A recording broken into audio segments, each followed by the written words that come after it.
सुस्वागतम. नमस्कार.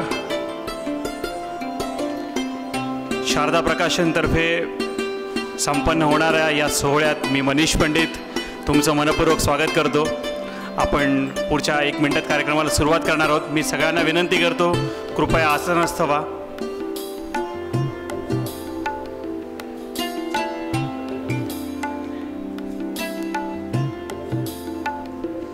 देतात जीवनाला आकार पुस्तके, होतात जीवनाचा आधार पुस्तके, स्त्रोत प्रेरणेचे उजळून अंतरी, करतात स्वप्न आमुचे साकार पुस्तके.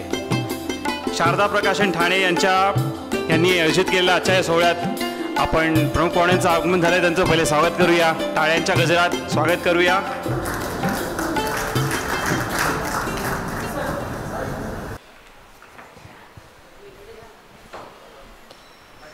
मी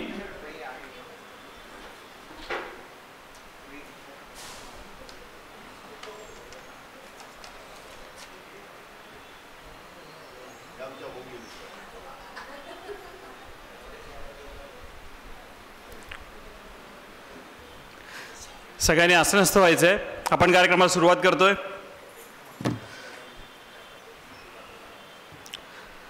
मराठी साहित्याला, आपल्या मराठी भाषेला साहित्याची मोठी परंपरा आहे आणि आज आपण ज्या वास्तूत उपस्थित आहोत ह्या वास्तूलाही अनेक साहित्यिकांचे, मान्यवरांचे पाय लागले आहेत आणि त्या पवित्र वास्तूत आज या पुस्तकाचा प्रकाशन सोहळा संपन्न होत आहे. आणि मला असं वाटतं की आज हे पुस्तक जे प्रकाशित होत आहे त्या पुस्तकासाठी आपल्याला प्रमुख पाहुणे म्हणून अशोक बागवे सर लाभले आहेत. परत अजून एक ऋषितुल्य व्यक्तिमत्व आज या सभागृहात उपलब्ध आहेत, आज या मंचावर उपस्थित आहे. त्यामुळे आजचा कार्यक्रम निश्चित रंगतदार होणार आहे. आज जो कार्यक्रम आपण करतोय, कुठलंही एखादं पुस्तक जेव्हा प्रकाशित होतं, सुरुवातीला ते फक्त एक कल्पना असतं. कवीच्या, लेखकाच्या, साहित्यिकाच्या डोक्यात काहीतरी येतं, ते तो कुठेतरी खरडून ठेवतो. एखादी मग त्याची वर्ड फाईल होते किंवा ड्राफ्ट किंवा बाड जे म्हटलं जातं ते होतं. आणि पुढे जाऊन जर त्या साहित्याच्या नशिबात असेल तर त्याचं पुस्तक होतं. त्यामुळे एखाद्या कल्पना ते पुस्तक हा एक मोठा प्रवास असतो जे प्रत्येक पुस्तक पार करत असतं. आणि तो प्रवास आज या पुस्तकाने, उल्लू आणि इतर कथा या पुस्तकाने आज तो प्रवास, तो पल्ला पार केला आहे. यासाठी आपण टाळ्या वाजवून या पुस्तकाचं स्वागत करूया. विनोदी लिहिणं हे जिकिरीचं काम आहे. हास्यजत्रा किंवा बाकी स्किट बघताना तुमच्या हे लक्षात येत असेल की गुणवत्ता सांभाळणं विनोदाची आणि मातकर सरांची त्यांची एक लिखाणाची एक वेगळी शैली आहे. जर तुम्ही त्यांची पुस्तकं वाचली असतील तर तुमच्या ही गोष्ट लक्षात आली असेल की मातकर सर जेव्हा लिहितात तेव्हा ते फारच इंटरेस्टिंग असतं. नॉर्मली जेव्हा आपण एखादं विनोदी पुस्तक वाचतो तेव्हा बऱ्याचदा कधी काही पंचेस कळत नाहीत, कधी हसायला येतच नाही. पण सरांची स्टाईल अशी लिहायची आहे की जे फारच ओघवत्या तऱ्हेने लिहितात आणि विनोद त्यांच्या कदाचित DNA मध्ये आहे. त्यामुळे त्यांचं लिखाण हे कुठल्याही सामान्य प्रेक्षकाला, वाचकाला भावेल असं असतं. आणि त्यामुळे त्यांची आत्तापर्यंत जी पुस्तकं प्रकाशित झालेली आहे, त्यांचं हसऱ्या बाबळी प्रकाशित झालं, मग त्याची पुन्हा हसऱ्या बाबळी नावाचा एक दुसरा भाग आला, खडकलक्ष्मी आणि इतर कथा, सख्खी शेजारीण एक पुस्तक आलं. अशी अनेक पुस्तकं यांची प्रकाशित झालेली आहेत. आणि आता त्याच वाटेवर उल्लू हा एक विनोदी कथांचा संग्रह प्रकाशित होत आहे. तर कार्यक्रमाची सुरुवात आपण करणार आहोत. सगळ्यात आधी आपण व्यासपीठावर उपस्थित असलेल्या सगळ्यांचं स्वागत करणार आहोत. व्यासपीठावर उपस्थित असलेल्या सगळ्यांचं स्वागत आपण पुष्पगुच्छ देऊन करणार आहोत. आणि सगळ्यात पहिले आजच्या कार्यक्रमाचे अध्यक्ष, सुप्रसिद्ध कवी, नाटककार माननीय अशोक बागवे सर यांचं आपण स्वागत करणार आहोत. मी लेखक मातकर सरांना विनंती करतो की त्यांनी अशोक बागवे सरांचं स्वागत करावं.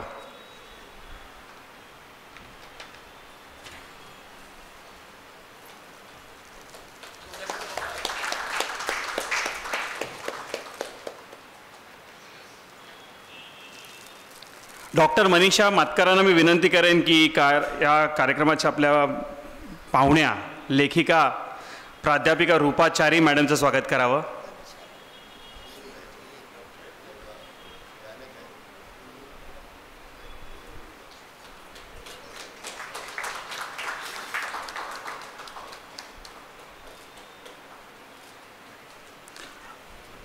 राजश्री जाधव आमच्या माने मॅडम यांना मी विनंती करतो की त्यांनी कार्यक्रमाच्या प्रमुख पाहुण्या सुज्योती वल्लाल यांचं स्वागत करावं.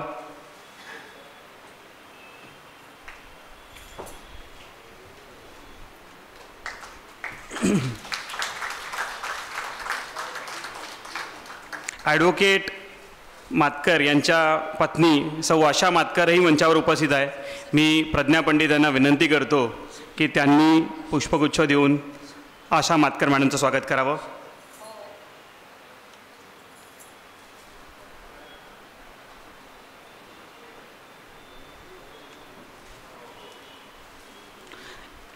एकदा मातकर मॅडमसाठी जोरदार टाळ्या होऊन जाऊ देत.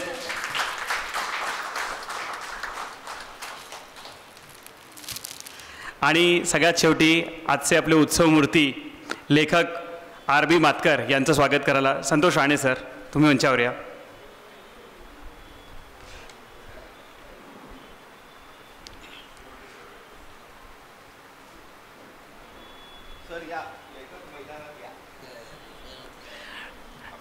आपण सगळ्यांनी टाळ्यांच्या गजरात स्वागत करूया लेखक मूर्तींचं.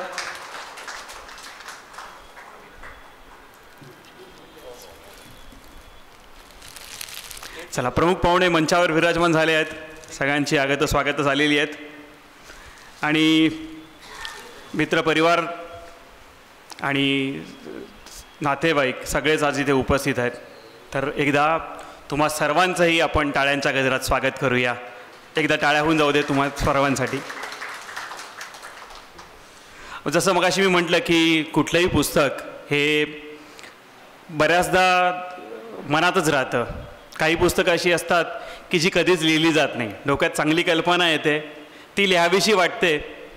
एखादी कल्पना लिहिली जाते पण ती ड्राफ्टमध्येच राहते, त्याचं पण पुस्तक कधी बनत नाही. पण काही कल्पना अशा असतात की ज्या ड्राफ्टही होतात, पुढे जाऊन पुस्तकही होतं.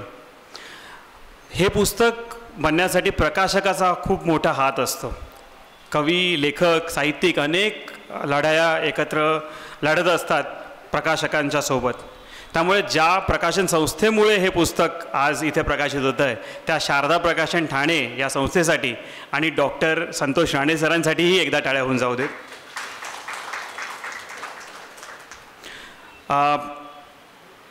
संतोष राणे सरांबद्दल थोडक्यात सांगतो की त्यांची शारदा प्रकाशन ही संस्था गेले 25 वर्षाहून अधिक काळ अविरतपणे काम करते आहे. 5000हून अधिक पुस्तकं आजवर त्यांनी प्रकाशित केलेली आहेत आणि ते अनेक भाषांमधली पुस्तकं आहेत. आणि हा जो प्रवास, हा जो अनुभव त्यांना जो मिळाला आहे तो नवीन लेखकांना, साहित्यिकांना नेहमीच उपयोगी पडत असतो. आता आजच्या कार्यक्रमाची सुरुवात आपण करताना आपण शुभेच्छांनी करणार आहोत. आजचे आपले उत्सवमूर्ती ॲडव्होकेट RB मातकर यांनी आज जे पुस्तक लिहिलेलं आहे त्यांना शुभेच्छा देण्यासाठी अनेक मित्र जमलेले आहेत.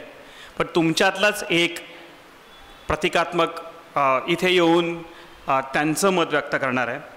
मी आज आमंत्रित करतो अशोक चौरे सरांना, जे रिटायर्ड जॉईंट कमिशनर सेल्स टॅक्समध्ये होते, रिटायर्ड आहेत. आणि आज ते या पुस्तकाबद्दल आपलं मनोगत व्यक्त करतील, आपल्या मित्राला शुभेच्छा देतील. असं म्हणतात की पुस्तक हा माणसाचा चांगला मित्र असतो.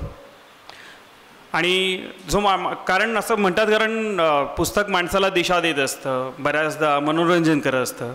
पण उलटंही खरं आहे की माणूसही पुस्तकाचा मित्र असतो. एखादं पुस्तक ज्याप्रमाणे माणसाला दिशा देत असतं तसं एखादा मित्रही पुस्तकाप्रमाणे आपल्या मित्राला दिशा देत असतो, प्रसंगी त्याचं मनोरंजन करत असतो, प्रसंगी त्याला सल्ले देत असतो. त्यामुळे पुस्तक आणि मित्र हे एकमेकांना पूरक आहेत असं मला वाटतं. त्यामुळे अशोक चौरे सर यांना आता आपण इथे बोलवूया आणि त्यांचे विचार ऐकूया. चौरे सर, टाळ्यांच्या गजरात आपण चौरे सरांचं स्वागत करूया.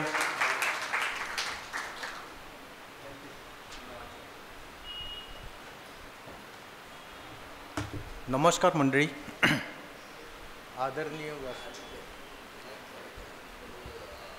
व्यासपीठावर उपस्थित विशेष निमंत्रित आणि आदरणीय मंडळी, तसेच मातकर साहेब, त्यांचे कुटुंबीय, डॉक्टर मनीषा आणि पवन, बिट्टूचं नाव माहिती नाही मला.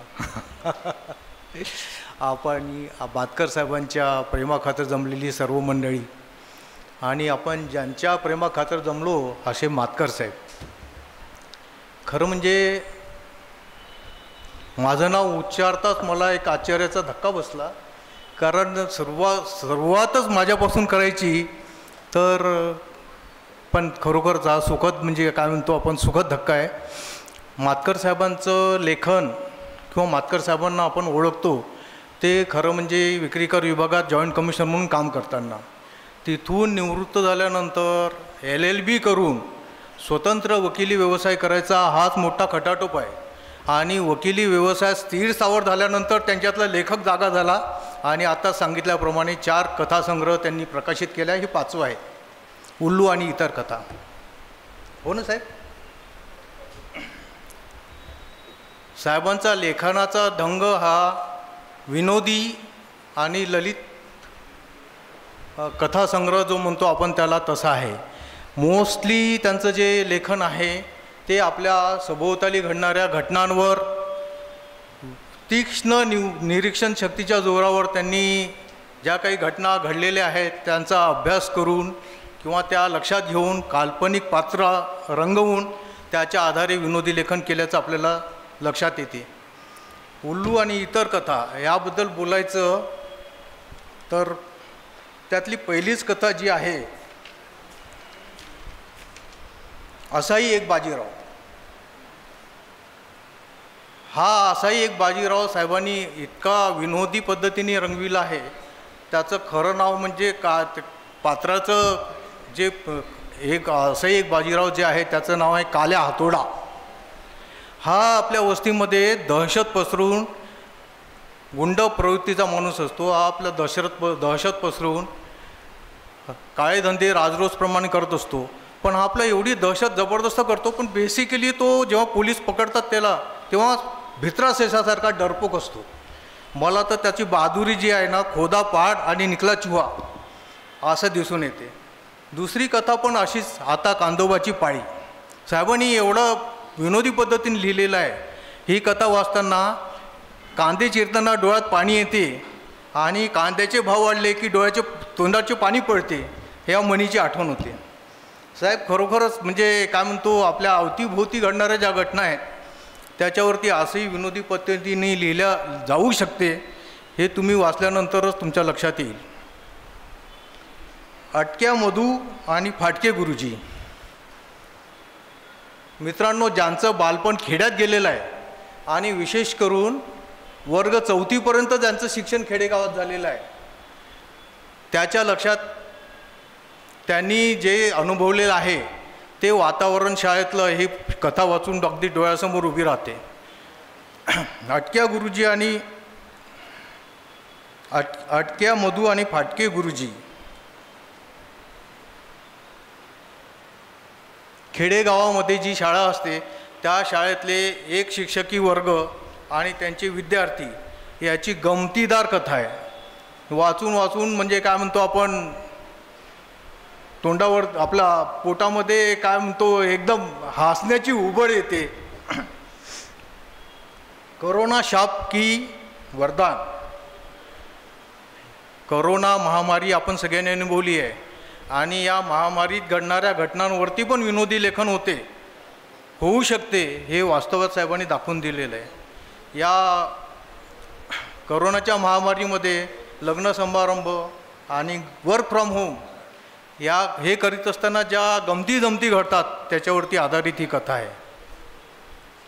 61 गावातल्या प्रतिष्ठित चेअरमन साहेबांची 61 साजरी करताना त्याचे चमचा लोक काय काय तयारी करतात आणि ती तयारी झाल्यानंतर प्रत्यक्षात जेव्हा समारंभ असतो तेव्हा एक नकोच तो प्रसंग घडतो आणि त्या समारंभाची कशी नासाडी होते ती या कथेतून साहेबांनी विनोदी पद्धतीने रंगविलेली आहे. म्हणजे काय म्हणतो आपण, करू गेलो काय आणि वरती झाले पाय, अशी चेअरमन साहेबांची अवस्था होते. गणू स्टार झाला. ही कथा खरं म्हणजे एका सधन श्रीमंत घरातल्या मुलगा सिनेमासृष्टीच्या नादाला लागून कसा त्याची अपेक्षा भंग होतो आणि कसा काय म्हणतो घरातलं वातावरण सोडून, चांगलं वातावरण सोडून कसा दुसऱ्या मार्गाला लागतो, त्याच्यामध्ये साहेबांनी खरोखरच विनोदी पद्धतीने लिहिलेलं आहे. मी आपला जास्त वेळ घेणार नाही, पण खरंच म्हणजे शूज आणि माकड, लग्नामध्ये नवरदेवाचा शूज पळवण्याची जी प्रथा आहे त्याच्यावरती आधारित ही कथा आहे. नवरदेवाचा शूज पळवल्यानंतर माकड ते शूज कसा पळवतो आणि तो परत मिळवण्यासाठी काय काय करावी लागतात, हे साहेबांनी अत्यंत विनोदी पद्धतीने लिहिलेली कथा याच्यामध्ये दिसते. किल्ल्यावरचा किडा, गवतामधले किडे काय काय प्रयोग करतात आणि काय काय करू शकतात, हे खरं म्हणजे ही कथा वाचून आपल्या म्हणजे काय म्हणतो मनोरंजन होईल अशी ही कथा आहे. मला लहानपणी आम्ही ट्रेकिंगला जायचं. ट्रेकिंग म्हणजे गावामध्ये जी टेकडी असते ना लहानशी, त्या टेकडीवर जायचं. तर आमची मोठी मंडळी सांगायची, बाबांना पाय वाटेने जा, गवतात जाऊ नको आणि गवतात बसू नको. तेव्हा मला त्याचा अर्थ कळायचा नाही, पण ही कथा वाचून त्याचा अर्थ कळायला लागला की गवतात का बसायचं नाही, गवतातले किडे काय काय करतात. साहेब खरंच तुमचं निरीक्षण खूपच जोरदार आहे. तशाच कोल्हा की कावळा, संशयाचे आपलं सिक्युरिटी आणि उद्घाटन देवळाचं, ह्या कथाही खूप वाचनीय आहे. पण संशयाचं भूत जे आहे, एखाद्याच्या मनात संशय असतो तर तो आपल्या मानगुटीवर कसं बसतो आणि तो संशय त्याच्या मनातला कसा त्याचा पिच्छा पुरवतो आणि आपल्या आजूबाजूची मंडळी त्याचा काय म्हणतो कसा गैरफायदा घेतात, याची अत्यंत मार्मिक पद्धतीने आणि विनोदी लेखनशैलीत साहेबांनी ती कथा निवेदित केलेली आहे. उल्लू कथेत या कथासंग्रहाचा गाभा, मला नाही वाटत कोई माईका लाल होगा जी उल्लू नाही बना आज तक. आपल्यापैकी सगळेच कोणी नाही कोणी कुठेतरी काहीतरी आपल्याला उल्लू बनवतात असतात आणि आपण बनल्या जातो, फक्त कबूल करत नाही एवढंच. तर अशी ही कथा. नंतर उंद्री गावची शोकसभा. उंद्री गावात जो कारखाना असतो, साखर कारखाना, त्याचे संस्थापक मृत झाल्यानंतर त्यांची जी शोकसभा असते, त्या शोकसभेमध्ये घडणाऱ्या गमतीजमती आणि साखर कारखान्याच्या ऑफिसमधल्या गमतीजमती अतिशय विनोदी पद्धतीने साहेबांनी लेखित केलेलं आहे. उंद्री आणि विक्रमाचा पराक्रम. विक्रमाचा पराक्रम म्हणजे खरोखरच साहेब एवढं काय म्हणतो अफलातून, की एखादा व्यक्ती मासिकाच्या किंवा कुठल्या गोष्टीच्या आहारी गेल्यानंतर त्याची मती कशी भ्रमित होते आणि एवढ्या उच्च पातळीला जाते की ती म्हणजे भ्रमित झालेल्या त्या व्यक्तीला मनोरुग्णालयात दाखल करावं लागते.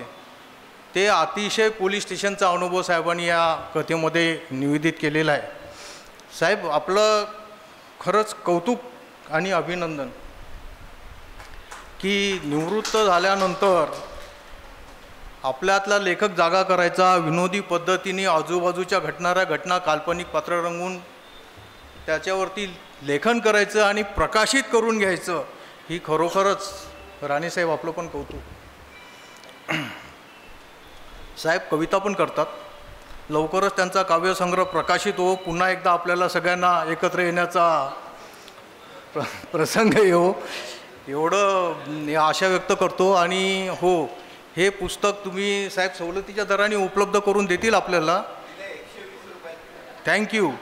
आजकाल काय आहे, वाचन कमी झालं राणीसाहेब आणि व्हॉट्सअप जास्त झालं आहे. तर मी आपल्याला आग्रहाची विनंती करेल की व्हॉट्सअप कमी करून हे पुस्तक खरोखरच वाचून काढा. त्याचा मनसोक्त आनंद घ्या. निखळ मनोरंजन तुम्हाला त्यातून मिळेल. आणि एवढं बोलून मी थांबतो. मला बोलायची संधी दिली, इथे बोलावून माझा विशेष मान वाढवला. धन्यवाद. जय महाराष्ट्र.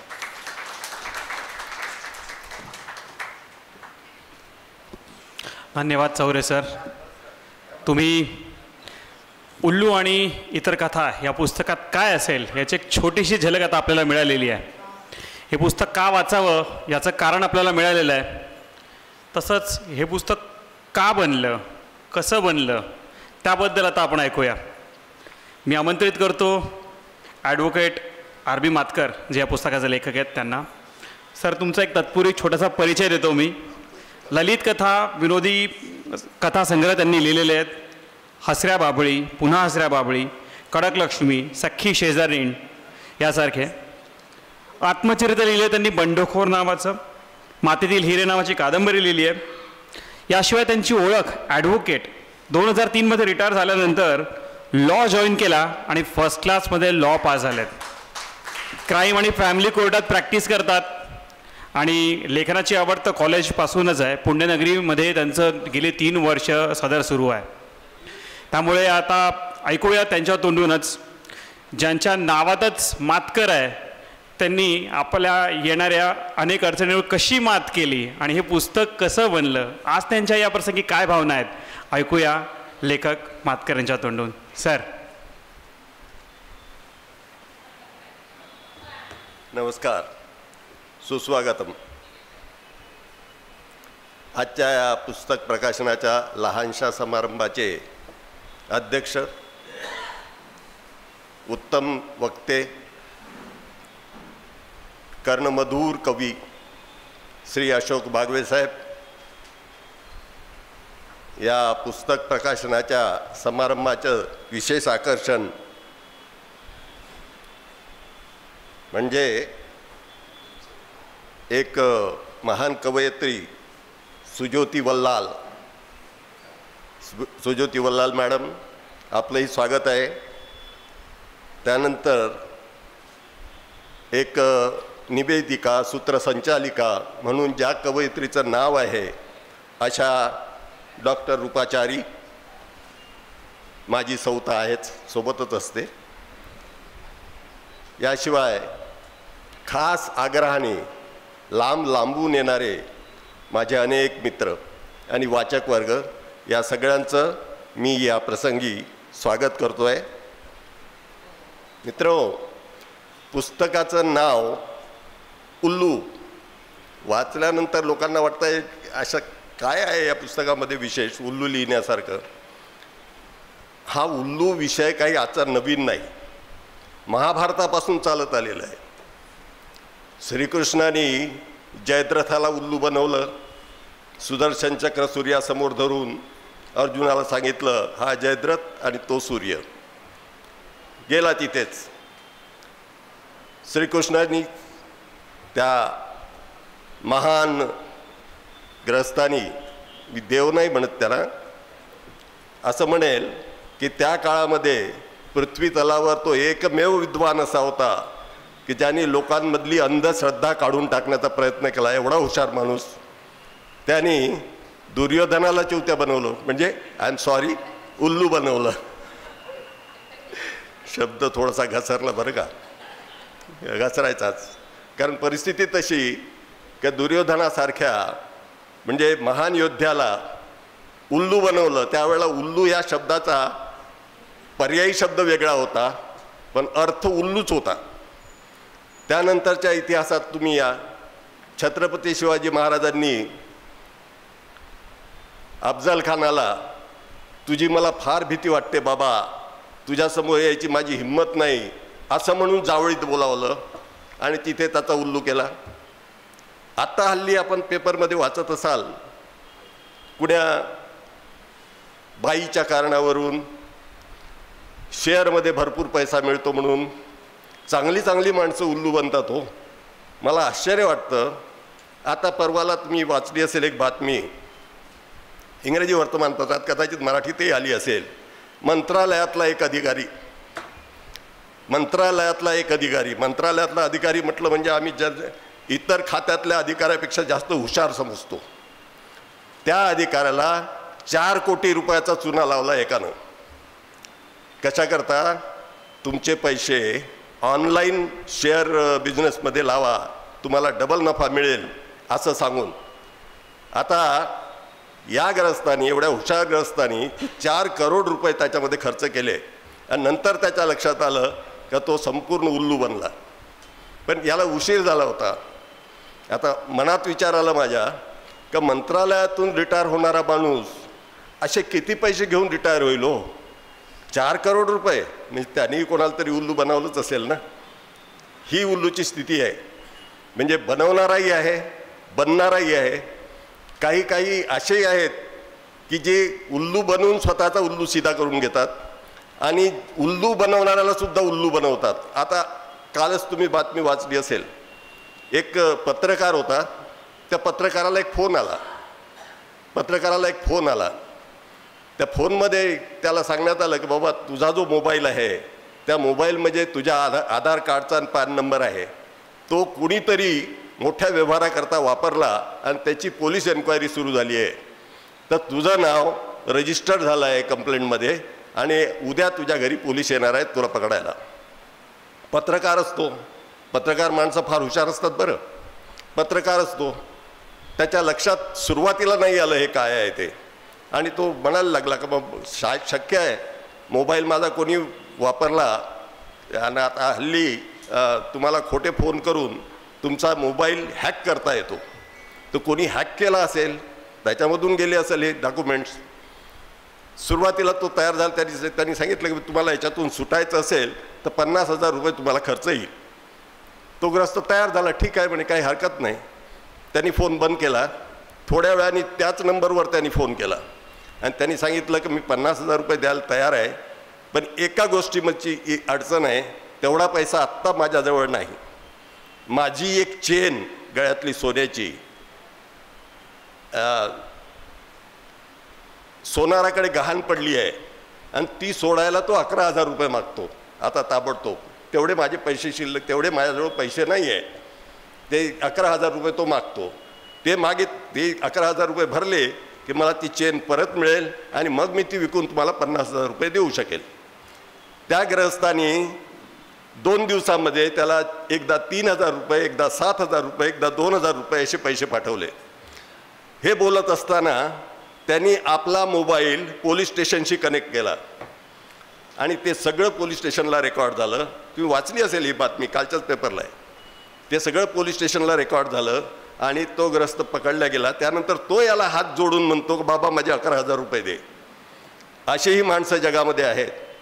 तर या सर्व गोष्टीचा सांगण्याचा अर्थ असा की आपल्या आजूबाजूला ज्या गोष्टी घडतात त्याच्यामध्ये असे कितीतरी उल्लू बनवण्याचे प्रकार होतात, काही उल्लू बनण्याचे प्रकार होतात. त्याच्यावर काहीतरी बाबी अशा आहेत की ज्या आपण दुर्लक्षित करतो. आता उदाहरणार्थ रस्त्यानं चालताना जर आपल्याला ठेच लागली, आपण पडत असलो तर कोणी आपल्याला वाचवायला येतं का इकडे आपण बघत नाही. कुणी आपल्याला बघितलं तर नाही ना असं बनून आपण निघून जाण्याचा प्रयत्न करतो. पण त्या ग्रस्ताला असं वाटतं, जो तुम्हाला बघतो तुम्ही पडताना, का बाबा याला काय झालं, आपण गेलो असतो याला उचलायला, पण त्याला असं वाटतं की मला ठेच लागली म्हणजे हा मला उल्लू समजतो. अशा ह्या बाबी आहेत. यांना मी पुस्तकामध्ये टाकण्याचा प्रयत्न केला आणि त्या पुस्तकातली प्रत्येक कथा, या कथेमध्ये थोडं ना थोडं कुठे ना कुठे एखादी व्यक्ती उल्लू बनलेली असते की उल्लू बनवणारी असते की उल्लू बनण्याचा प्रयत्न करत असते. या सर्व बाबी याच्यामध्ये तुम्हाला वाचायला मिळतील. यामध्ये लिखाण करताना निखळ विनोदाचाच विचार केला आहे. कुणाचं वैयक्तिक याच्यामध्ये नावं वगैरे गुंतलेली नाही.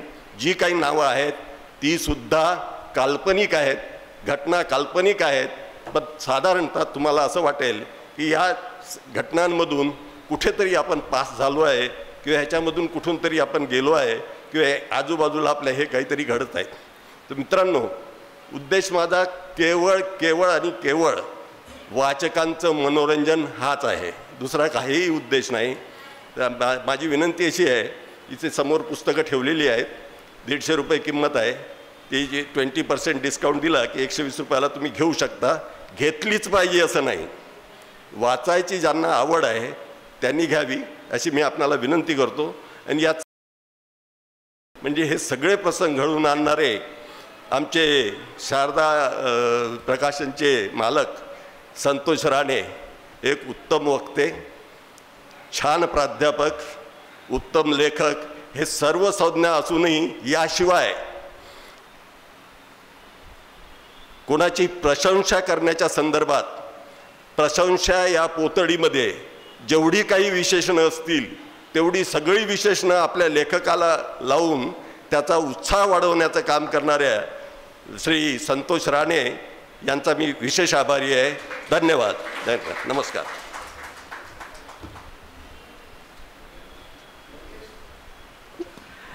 सरांनी तुम्हाला सगळ्यांना विनंती केली की जर इच्छा असेल तरच ही पुस्तकं विकत घ्या, पण मी म्हणेन की आजचा दिवस लेखकाचा आहे आणि हे पुस्तक बनवताना त्यांनी प्रचंड मेहनत घेतलेली आहे. अर्थात त्यांनी त्याबद्दल वाच्यता केली नाही, पण तुम्ही ही पुस्तकं आवर्जून विकत घ्या आणि आपण वाचनाची एक संस्कृती परत रुजवूया, पुस्तकांकडे परत वळूया आणि व्हॉट्सअपच काय ते चालतं म्हणणाऱ्यांना आज उल्लू बनवूया.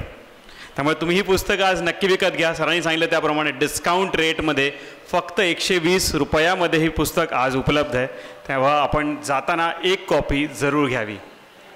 आणि आता वेळ झाली आहे त्या प्रसंगाची ज्यासाठी आज आपण इथे आतुरतेने आलेलो आहोत, प्रकाशन सोहळ्याची. आजच्या कार्यक्रमाचे अध्यक्ष कवी नाटककार अशोक बागवे सर यांना आपण आता विनंती करूया की त्यांनी उल्लू आणि इतर कथा या पुस्तकाचं आता प्रकाशन करावं. मंचावर आपल्याबरोबर लेखिका रूपाचारीही आहेत आणि सुज्योती वल्लालही आहेत. या दोन्ही प्रमुख पाहुण्यांनाही मी विनंती करेन की त्यांनी या प्रकाशन सोहळ्यात सामील व्हावं. सर, शारदा प्रकाशनचे संतोष राणे सर तुम्ही प्रकाशन सोहळ्यासाठी वर या आणि परत विराजमान व्हा खाली.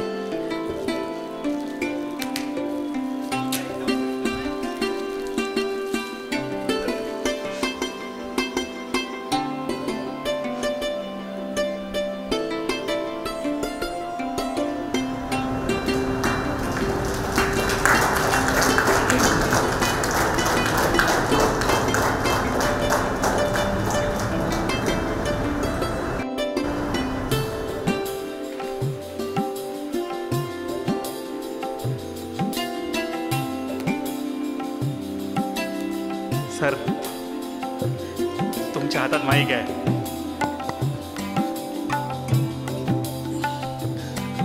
आज आनंदाचा दिवस आहे की आमचे मित्र ॲडव्होकेट RB मातकर यांनी अगदी कष्टाने लिहिलेला उल्लू आज रसिकांपर्यंत जावा यासाठी हा समारंभ केलेला आहे. तर उल्लू आणि इतर कथा या पुस्तकाचं तुमच्या सर्व रसिकांच्या साक्षीनं प्रकाशन झालं असं मी जाहीर करतो. पुस्तकाचं प्रकाशन पार पडलं आहे. आता ही तुमची आमची जबाबदारी आहे की हे पुस्तक जास्तीत जास्त लोकांपर्यंत पोचलं पाहिजे. आपण स्वतः ते पहिले विकत घ्या, वाचा, आपले अभिप्राय मातकर सरांना नक्की कळवा, ॲडव्होकेट मातकर सरांना नक्की कळवा आणि हे पुस्तक तुमच्या मित्रांपर्यंत, त्यांच्या मित्रांपर्यंत, जास्तीत जास्त लोकांपर्यंत पोहोचू द्या. आता वेळ झाली आहे की प्रमुख पाहुण्यांचं मनोगत ऐकण्याची. आपण सगळ्यात पहिले सुज्योती वल्लाल मॅडम यांना ऐकूया. त्यांचा एक छोटासा परिचय मी करून देणार आहे. वाचन, लेखन, सूत्रसंचालन या तिन्ही आघाड्यांवर सुज्योती वल्लाल मॅडम नेहमीच कार्यरत असतात. हे त्यांचे छंद आहेत असं त्या म्हणतात, पण या सगळ्यामध्ये त्या प्रवीण आहेत. सूत्रसंचालन हा त्यांच्या आवडीचा विषय आहे. इंग्रजी माध्यमाच्या शाळेत कनिष्ठ विद्यालयात 30 वर्ष अध्यापनाचा त्यांचा अनुभव आहे. सध्या त्या व्यावसायिक आहेत. फॅन्सी ड्रेसचा व्यवसाय त्या करतात. Sanskar Bharati, Giants Club, Rotary Club, भगिनी मंडळ, वाचन मंदिर यासारख्या अनेक संस्थांशी त्या संलग्न आहेत. आदर्श शिक्षिका पुरस्कार आणि साहित्य सेवा पुरस्कार त्यांना मिळालेले आहेत. आपण टाळ्या वाजवून त्यांचं कौतुक करूया. त्यांची पुस्तकं जी प्रकाशित झाली त्यांचा थोडक्यात उल्लेख करतो. घायाळ पक्षीण नावाचा कथासंग्रह प्रकाशित झाला आहे. याशिवाय तरंग, प्राक्तन हे मराठी काव्यसंग्रह प्रकाशित झाले आहेत. कवड्याचा हा चारोळी संग्रह आहे. चिनारच्या छायेखाली हा एक असा ट्रॅव्हल कम पोएट्री असं मिक्स असलेला एक प्रवास वर्णनात्मक काव्यसंग्रह आहे. बहारो के मेले नावाचा हिंदी काव्यसंग्रह आहे. अल्फाज हा हिंदी शेरो शायरीचा संग्रह आहे आणि बिटवीन द लाईन्स हा इंग्रजी पोएट्रीचा संग्रह त्यांचा नुकताच प्रकाशित झाला आहे. तर साहित्यिक क्षेत्रात इतकं कार्य केलेल्या सुजोती वल्लाल यांचं मनोगत आता आपण ऐकूया. मातकरांच्या आजच्या या पुस्तकाविषयी आणि या एकूणच सोहळ्याविषयी त्यांच्या काय भावना आहेत ऐकूया सुजोती वल्लाल मॅडम यांना. टाळ्यांचा गजरात स्वागत करूया.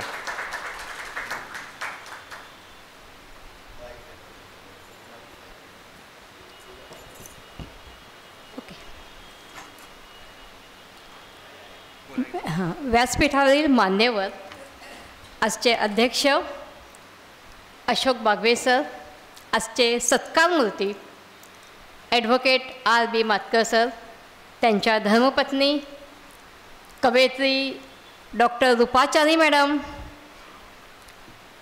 शारदा प्रकाशनचे प्रकाशक संतोष राणे सर, इथे उपस्थित असलेला सुज्ञ प्रेक्षक वर्ग, सर्वांना मनपूर्वक नमस्कार. हिऱ्याची पारख फुलांचा सुवास, हिऱ्याची पारख फुलांचा सुवास, कोकिळेचे कूजन, रविकिरणांची आरास, यांचा का कधी कोणी परिचय करून देतं?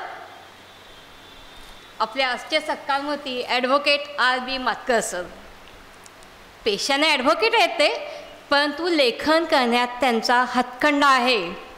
त्यांनी आजपर्यंत अनेक पुस्तकं लिहिलेली आहेत, त्यातली बरीचशी विनोदी पुस्तकं आहेत आणि त्यांनी हे लेखन लिलया पेललं आहे. आज त्यांच्या उल्लू आणि इतर कथा या विनोदी ललित कथा संग्रहाचं प्रकाशन नुकतंच झालेलं आहे. इथे बोलायचं म्हटल्यानंतर मी तो कथासंग्रह नजरेखालून घातला. विनोदी ललित कथांचा संग्रह आहे खरा, पण त्या कथांमध्ये मला कुठेही वाह्यातपणा, वात्रटपणा, पाल्हाळिकता, अतिशयोक्ती कुठेही वाटली नाही. अगदी सहज त्यांनी जे निरीक्षण केलेले आहे ते सहज साध्या सोप्या भाषेत त्यांनी ते मांडलेलं आहे. कथा विनोदी आहेत खऱ्या, परंतु तो विनोद काही त्यांनी ओढून ताणून आणलेला नाही आहे. अतिशय मर्यादेशीर संयमित शब्दात त्यांनी लिखाण केलेलं आहे आणि हेच त्यांच्या लिखाणाचं वैशिष्ट्य आहे की संयमित शब्दात लोकांपर्यंत पोहोचायचं. आपल्याला जे सांगायचं आहे ते वाचकांपर्यंत पोचलं गेलं पाहिजे. आता कदाचित हे पुस्तक वाचताना आपल्याला खळखळून हसू येणार नाही, परंतु त्यांनी ज्या विनोदी घटना वर्णन केलेल्या आहेत त्याच्यामागचं गांभीर्य, त्याच्यामागची तत्परता, वास्तविकता, सत्यता याचा मात्र आपल्याला नक्कीच परिचय येईल. आपल्या आजकालच्या धकाधकीच्या जीवनात 2-4 विरंगुळाचे किंवा मनोरंजनाचे क्षण मिळावेत म्हणून त्यांनी हा लेखनाचा उपद्व्याप केलेला आहे आणि त्यात ते नक्कीच यशस्वी झालेले आहेत. पुस्तकात कथा आहे, शीर्षक कथा पुस्तकातील उल्लू. आता उल्लू बनवणे म्हणजे काय? तर मूर्ख बनवणे. जसं आपण कोणाला ते उल्लू बनवत असतो तसंच कोणी ते आपल्याला देखील उल्लू बनवत असतं की दुनिया गोल है, झुकती है, झुकाने वाला चाहिए बस. आजकालच्या तर सोशल मीडियाच्या किंवा टेक्नॉलॉजीच्या जमान्यात अतिशय अनेक फ्रॉड केले जातात, स्कॅम केले. त्यांनी उदाहरण दिलं, मातकर सरांनी सांगितलंच की अगदी सहजपणे सुशिक्षित माणसं देखील उल्लू बनतात, फसली जातात. कळत असतं हे चुकीचं. आज माझ्या स्वतःच्या मोबाईलवरती सकाळपासून 7-8 वेळा एअरटेलचा कॉल आला आहे मला. एअरटेल स्पॅम म्हणून तिथे लिहून येतं. मी तो कॉल एकदाही उचलला नाही, पण काय ती त्याच्यामागे काळं बेरं असणार. म्हणजे अगदी सुशिक्षित लोकांना फसवणं आहे, तेही आपल्यापेक्षाही सुशिक्षित असतात, ते आपल्यापेक्षाही डोक्याने तरबेज असतात. तर हे उल्लू बनवणं हे तर कॉमन झालं आहे, पण आपण त्यापासून सावध राहायला पाहिजे. पुस्तकामध्ये अतिशय वेगवेगळी नावं आहेत, आडनावं आहेत आणि ही नावं त्या व्यक्तिमत्वाला साजेशी अशी ती नावं आहेत. आणि ती तुम्हाला काही नावं सांगते बघा मी. बाजीराव, काल्या हातोडा, वाकडे साहेब, फाटके गुरुजी, आगलावे, धपाटे, खोटे, तेली, तुपे, चिटुकले, मुके, वाचाळ, दरडे, घाणगे, भोलगेवडे, पायमोडे, धोपटे, वाघ. बाप रे बाप, एवढी चित्रविचित्री रंगीबेरंगी नावं इतक्या सहजपणे अख्ख्या पुस्तकावर पेरलेली आहेत. आणि जणू काही त्या नावांमार्फत त्यांनी विनोदाचीच बियाणं पेरणी केलेली आहे, बियाचं पेरणी केलेली आहे. पुस्तकातील काही कथांचा आढावा पाहूया आपण. पहिली कथा आहे असाई एक बाजीराव. राजकीय व्यक्तिमत्व, पोलीस अधिकारी आणि समाजात बिनधास्त वावरणारे जे गुंड असतात ह्यांचे साटे लोटे असतात. राजकीय पुढारी आणि पोलिसांचं संरक्षण ह्या गुंडांना मिळत असतं आणि त्यामुळेच त्यांचं फावतं. आणि मग त्यामुळेच ते समाजात अनितीने, उजळ माथ्याने आणि दादागिरीने वावरत असतात अगदी सहजपणे. दुसरी कथा आहे आता कांदोबाची पाळी. बघा ह्याच्यामध्ये मध्यमवर्गीयांचं कथा विनोदी आहेत खरा, तरी त्याच्यामध्ये मध्यमवर्गीयांच्या किंवा सर्वसामान्यांच्या वेदना त्यांनी मांडलेल्या आहेत. मध्यमवर्गीयांचं दुःख अगदी हसत खेळत त्यांनी या कथेमध्ये मांडलेलं आहे. कुठची कथा? आता कांदोबाची पाळी. टोमॅटो, कांदे, गोडतेल या जीवनावश्यक वस्तूंचे भाव जेव्हा वाढतात तेव्हा सर्वसामान्य माणसाच्या नाकी नऊ येतात, त्याच्या खिशाला कात्री लागते आणि मध्यमवर्गीयांचं बजेट कोलमडलं जातं. नोकरी करण्याची तर अवस्था अशी असते की महिना संपायला 5 दिवस बाकी आहेत आणि खिशात फक्त 50 रुपये बाकी आहे, शिल्लक आहेत.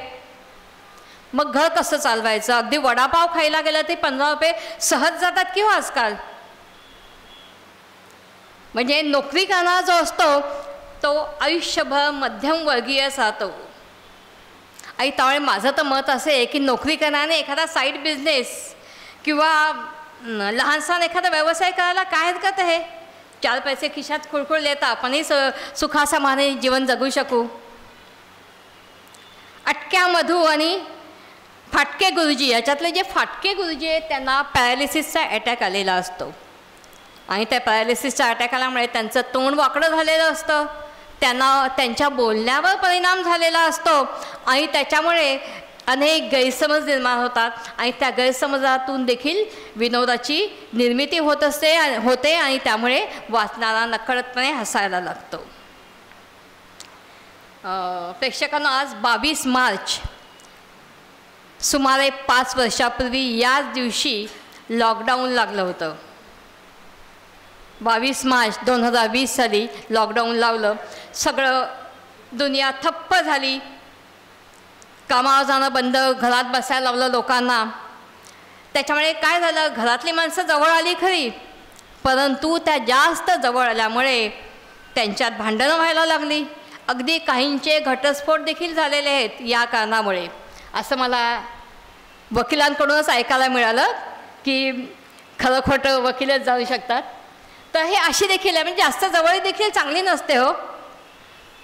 आता लेखक किंवा कवी म्हटलं की त्यांना कुठलाही विषय बोलतो की लिहायला, कुठलाही विषय चालतो. आता किल्ला म्हटलं की आपल्या डोळ्यासमोर, आपल्या नजरेसमोर महाराज येतात, बुरुज येतात, तटबंदी येते. परंतु लेखकाने इथे काय केलं, किल्ल्यावरच्या किड्यावर कथा लिहिलेली आहे. कथा वाचा, मी सांगत नाही जास्त त्याच्यात डिटेल काय आहे ते, पण त्या किल्ल्यावरच्या किड्यावर देखील त्यांनी कथा लिहिलेली आहे. प्रेक्षकांना आत्ताच 5 दिवसापूर्वी शिवजयंती झाली आणि शिवजयंतीची मिरवणूक आमच्या गावातून निघाली. त्यावेळी ती मिरवणूक मी पाहत होती, वाजत गाजत चालली होती. मिरवणुकीमध्ये घोड्यावर नटून थटून, म्हणजे शिवाजी महाराजांचा पेहराव केलेले खोटे शिवाजी महाराज होते. त्यांच्यावर अजून 3-4 घोडे होते, त्यांच्या मावळे होते बसलेले. शिवाजी महाराज गेले पुढे, त्यांचे मावळे देखील गेले. लोक चाललीच होती त्यांच्याबरोबर. त्याच्यानंतर ते पुढे मी मिरवणूक बघण्यासाठी गेली होती. शिवाजी महाराज पुढून निघून गेले, मावळे निघून गेले. त्यानंतर एक आदिवासी डान्स करणारे आले.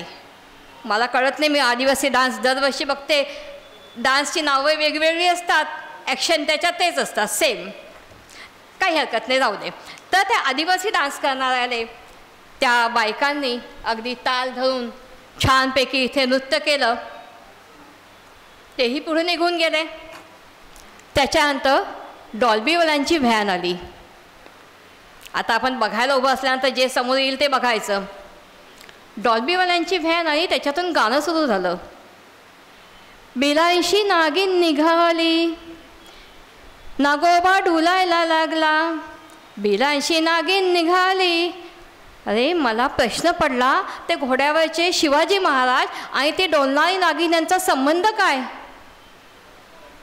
परंतु आपल्याकडे अशी पद्धत आहे की हळद असो, लग्न असो, वाढदिवस असो, 61 असो, काहीही असो, त्यावेळी ते सैराटचं झिंगाट झिंगाट गाणं लागून त्याच्यावरती ताल धरून का बेताल, ताल धरून तर बोलू शकत नाही मी, ते बेतालच नाचत असतात. आणि बिलांशी नागिन निघाली हे गाणं देखील असंच कॉमन आहे. ते डीजेवर वाजवणाऱ्यांना काय, त्यांनी एक 5-10 गाणी पाठांतर केलेलं असं, प्रॅक्टिस केलेली असते, तीच ती वाजवतच असतात. त्यांना कुठला प्रसंग आहे काय याचं काही तारतम्य नसतं. ह्याच्याचवरती आधारित एक कथा लेखकाने लिहिलेली 61 मनोरंजनासाठी म्हणून. आता 61ला व्याख्यानं किंवा भाषणं किंवा बौद्धिक काही ऐकण्याच्या मनस्थितीत नसतात लोक कधीच, म्हणजे 61ला नाही कधीच. नाच गाण्याचा ऑर्केस्ट्राचा कार्यक्रमाचा ही फुल गर्दी असते, हॉल खच्चून भरला जातो.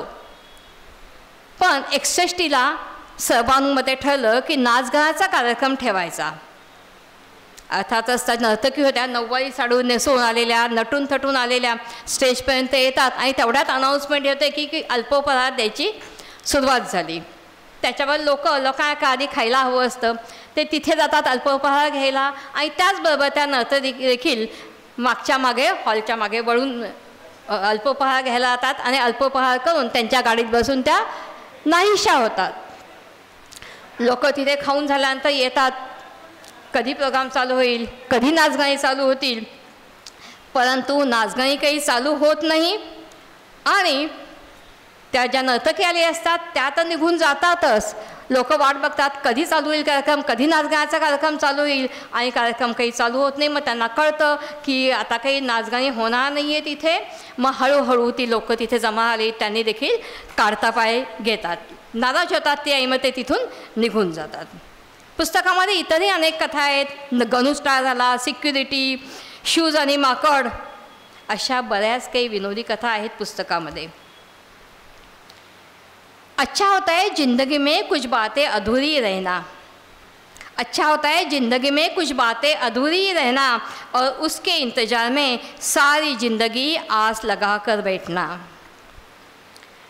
संपूर्ण कथासंग्रहात एकूण 16 कथा आहेत.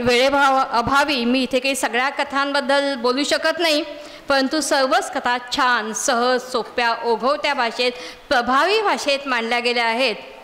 आणि त्यामुळे पुस्तक खरेदी करा. ते एक विरंगुळा म्हणून वाचू नका, तर त्यातील तथ्य समजून घ्या. खुडू नका त्या कळ्यांना, त्यांना उमलू दे जरा. खुडू नका त्या कळ्यांना, त्यांना उमलू दे जरा. आपल्या नजरेने त्यांचे अंतरंग पाहून घ्या जरा. पुस्तक स्वतः वाचून ते अनुभव घ्या.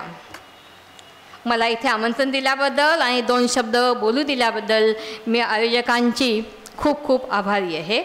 धन्यवाद.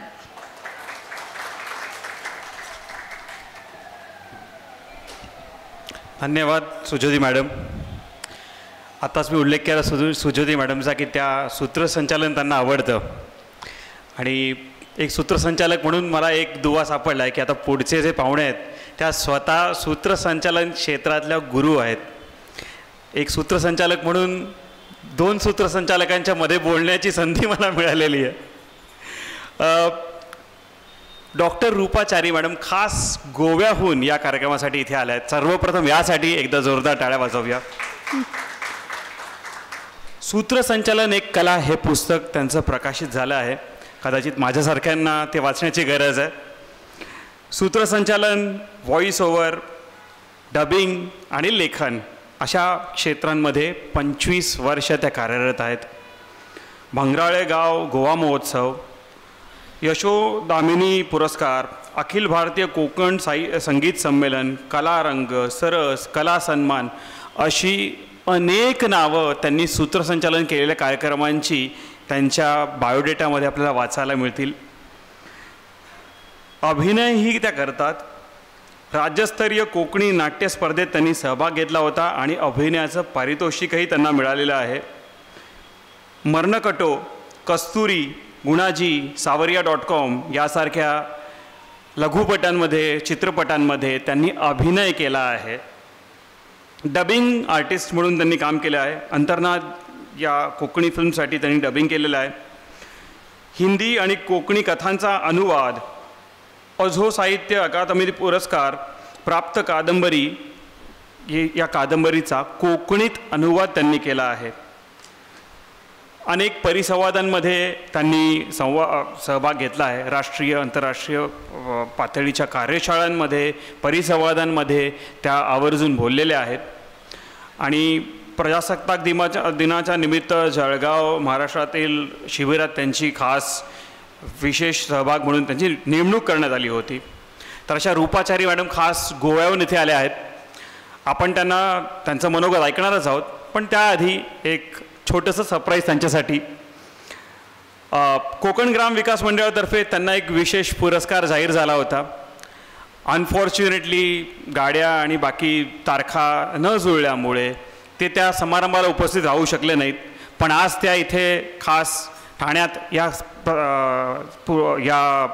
पुस्तक प्रकाशन सोहळ्याला आल्या आहेत. तेव्हा ही संधी आपण वाया जाऊ देऊ नये असं मला वाटतं. आपल्याकडे आज कविवर्य अशोक बागवे सर, ऋषितुल्य व्यक्तिमत्व इथे आहेत. त्यांच्या हस्ते आपण कोकण ग्राम विकास मंडळाने दिलेला हा विशेष पुरस्कार त्यांना देऊन आपण गौरवणार आहोत आणि मग त्यांचं मनोगत ऐकणार आहोत.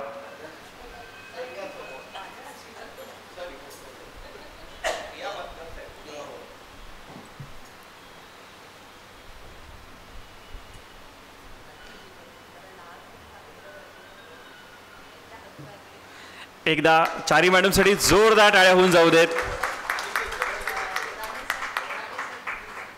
राणे सर, तुम्ही मॅडमच्या विनंतीला मान देऊन वर यावं.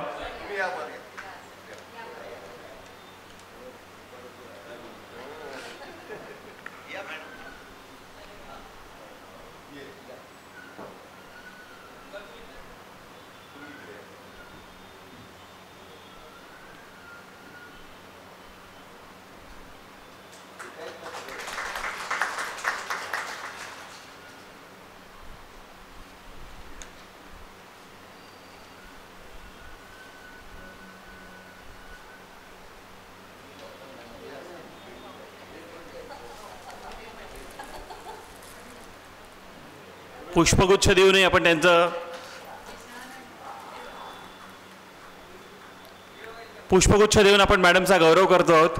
एकदा जोरदार टाळ्या होऊन जाऊ देत.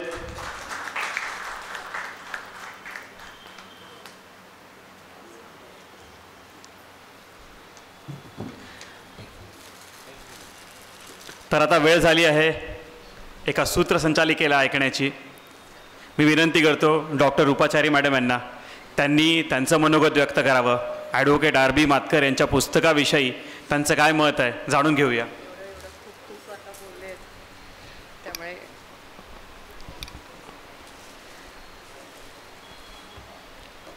नमस्कार.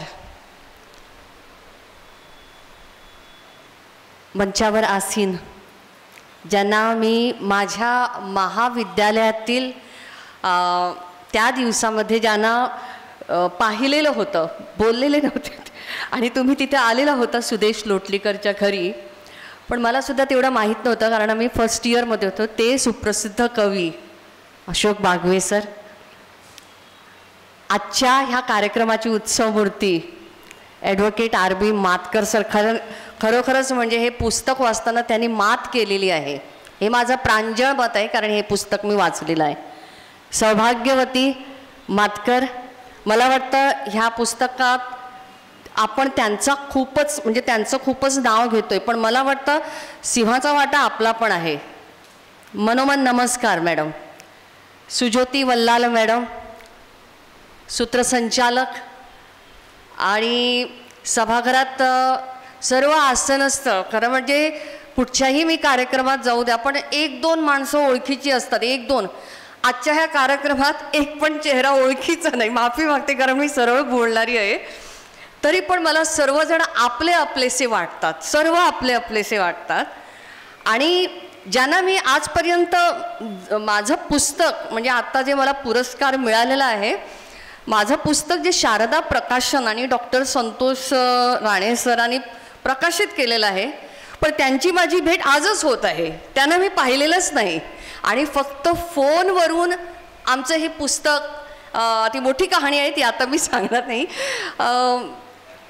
मराठी ग्रंथ संग्रहालय मी वाचत होते. वार्षिक समारंभ अध्यक्ष लोकमान्य टिळक, श्रीम परांजपे, V.K. राजवाडे, अनेक मंडळी. ह्या सभागृहात मी कधी म्हणजे आयुष्यात माझा विचार पण केलेला नव्हता, कारण मुंबईला मी येत असते 2-3 महिन्यांनी एकदा, कारण ठाण्याला मी पोचले नव्हते. मला वाटतं आज तुमच्या सगळ्यांच्या पुण्याईने आज मला इथे येण्याची संधी मिळाली. आणि गोवेकरांना मी सांगून आलेले आहे. त्यांनी मला म्हटलं, ठाण्याला कोण आहेत तुमच्या ओळखीची? मी म्हटलं बरेच जण आहेत, बरेच जण आहेत असं म्हटलं. म्हणजे एवढं मला आपलेपण आहे. मी सूत्रसंचालन म्हणजे अजूनही शिकत आहे. त्यांनी म्हटलं खूप काही ओळख करून दिली, अजूनही मी शिकत आहे. आणि दर कार्यक्रम हा माझ्याकरता नवीनच असतो आणि प्रत्येक कार्यक्रमातून मी काही ना काही शिकत असते. सूरश्री केसरबाई केरकर संगीत संमेलन, गोव्याचं एक नामवंत संगीत संमेलन, आणि त्या संमेलनाला कर्नाटक, महाराष्ट्र आणि कुठून कुठून मंडळी येत असतात. अशाच एका सूत्रसंचालनाच्या म्हणजे मला वाटतं 13-14 वर्ष आता कार्यक्रमाचं सूत्रसंचालन करत आहे. बाहेरचे लोकसुद्धा येतात. आणि अशाच एका कार्यक्रमात पुण्याची मंडळी आलेली होती आणि त्याच्यापैकी होते श्री पुरुषोत्तम आचार्य. आणि त्यांनी आम्हाला जेव्हा एक दुपारची जेव्हा थोडीशी एक अर्धा तास मला मिळाला होता, तेव्हा ते आले आणि म्हणाले की मॅडम सूत्रसंचालन तुम्ही.